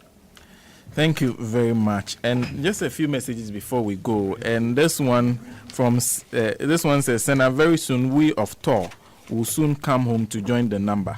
And the next company in Tema which will follow Tor is Tema Shipyard Workers. When the company is soon taken away from GPHA As we in tour, we are on our way. Joe Asari in Tema. President Nanado and Vice President Bauma has failed Ghanaians miserably. We should vote them out coming 2020 election by Amasaman Stadium Road, and only under the Akufo-Addo Dr. Baumia government that permanent jobs are collapsed and are gleefully being replaced with temporary ones. While at that, trained professionals like nurses, teachers, and other graduates are home with no hope in sight, as infrastructure projects that will offer jobs are overtaken by weeds. Interestingly, the family members and children of President Akufo-Addo, Osafo Maafo, Professor Michael Kwe, Dr. Baumia, etc. are not good for NAPCO. Senna, it will shock you that even the position of Dr. Baumia's valet is not an MPP full soldier. Is it not an MPP full soldier who told to bring the party to power, but to a family member, Yakubu Baumia? Now, per the NDC 2016 manifesto, the massive construction works under JM provided 400,000 jobs, while he provided 100,000 jobs. Kokumaoli, that's from Kokumaoli, Nanegbe. And so, just one last one, and it's from Bolo in Bato. Says, good morning, Senator. Governance is about continuity. So why are all the projects being abandoned? Too much hardships in Ghana. JDM, come back to save us. In fact, the MPP promised us heaven, but what we are seeing today, hardship, suffering among others. That is for the gold. That is it for Alhaji and Alhaji for today, and the mother of all talk shows. Thanks for listening. It was probably brought to you by TT Brothers, Kulun Ghana Limited, and Franco Trading. And my name is Sana Nobo. Show was produced by Patrick Asford Boyd. Today we had in the studio His Excellency Sam Piale, who is president of NDC Professional Forum, Comrade Murtala Ibrahim Mohammed, former Deputy Minister of Trade and Industry, Honorable Kobna Minta Akando, MP for Joaboso in the Western Region, and Emmanuel Wilson, who is Director of Communications of the People's National Convention. And that ends another edition of the program. A big thank you to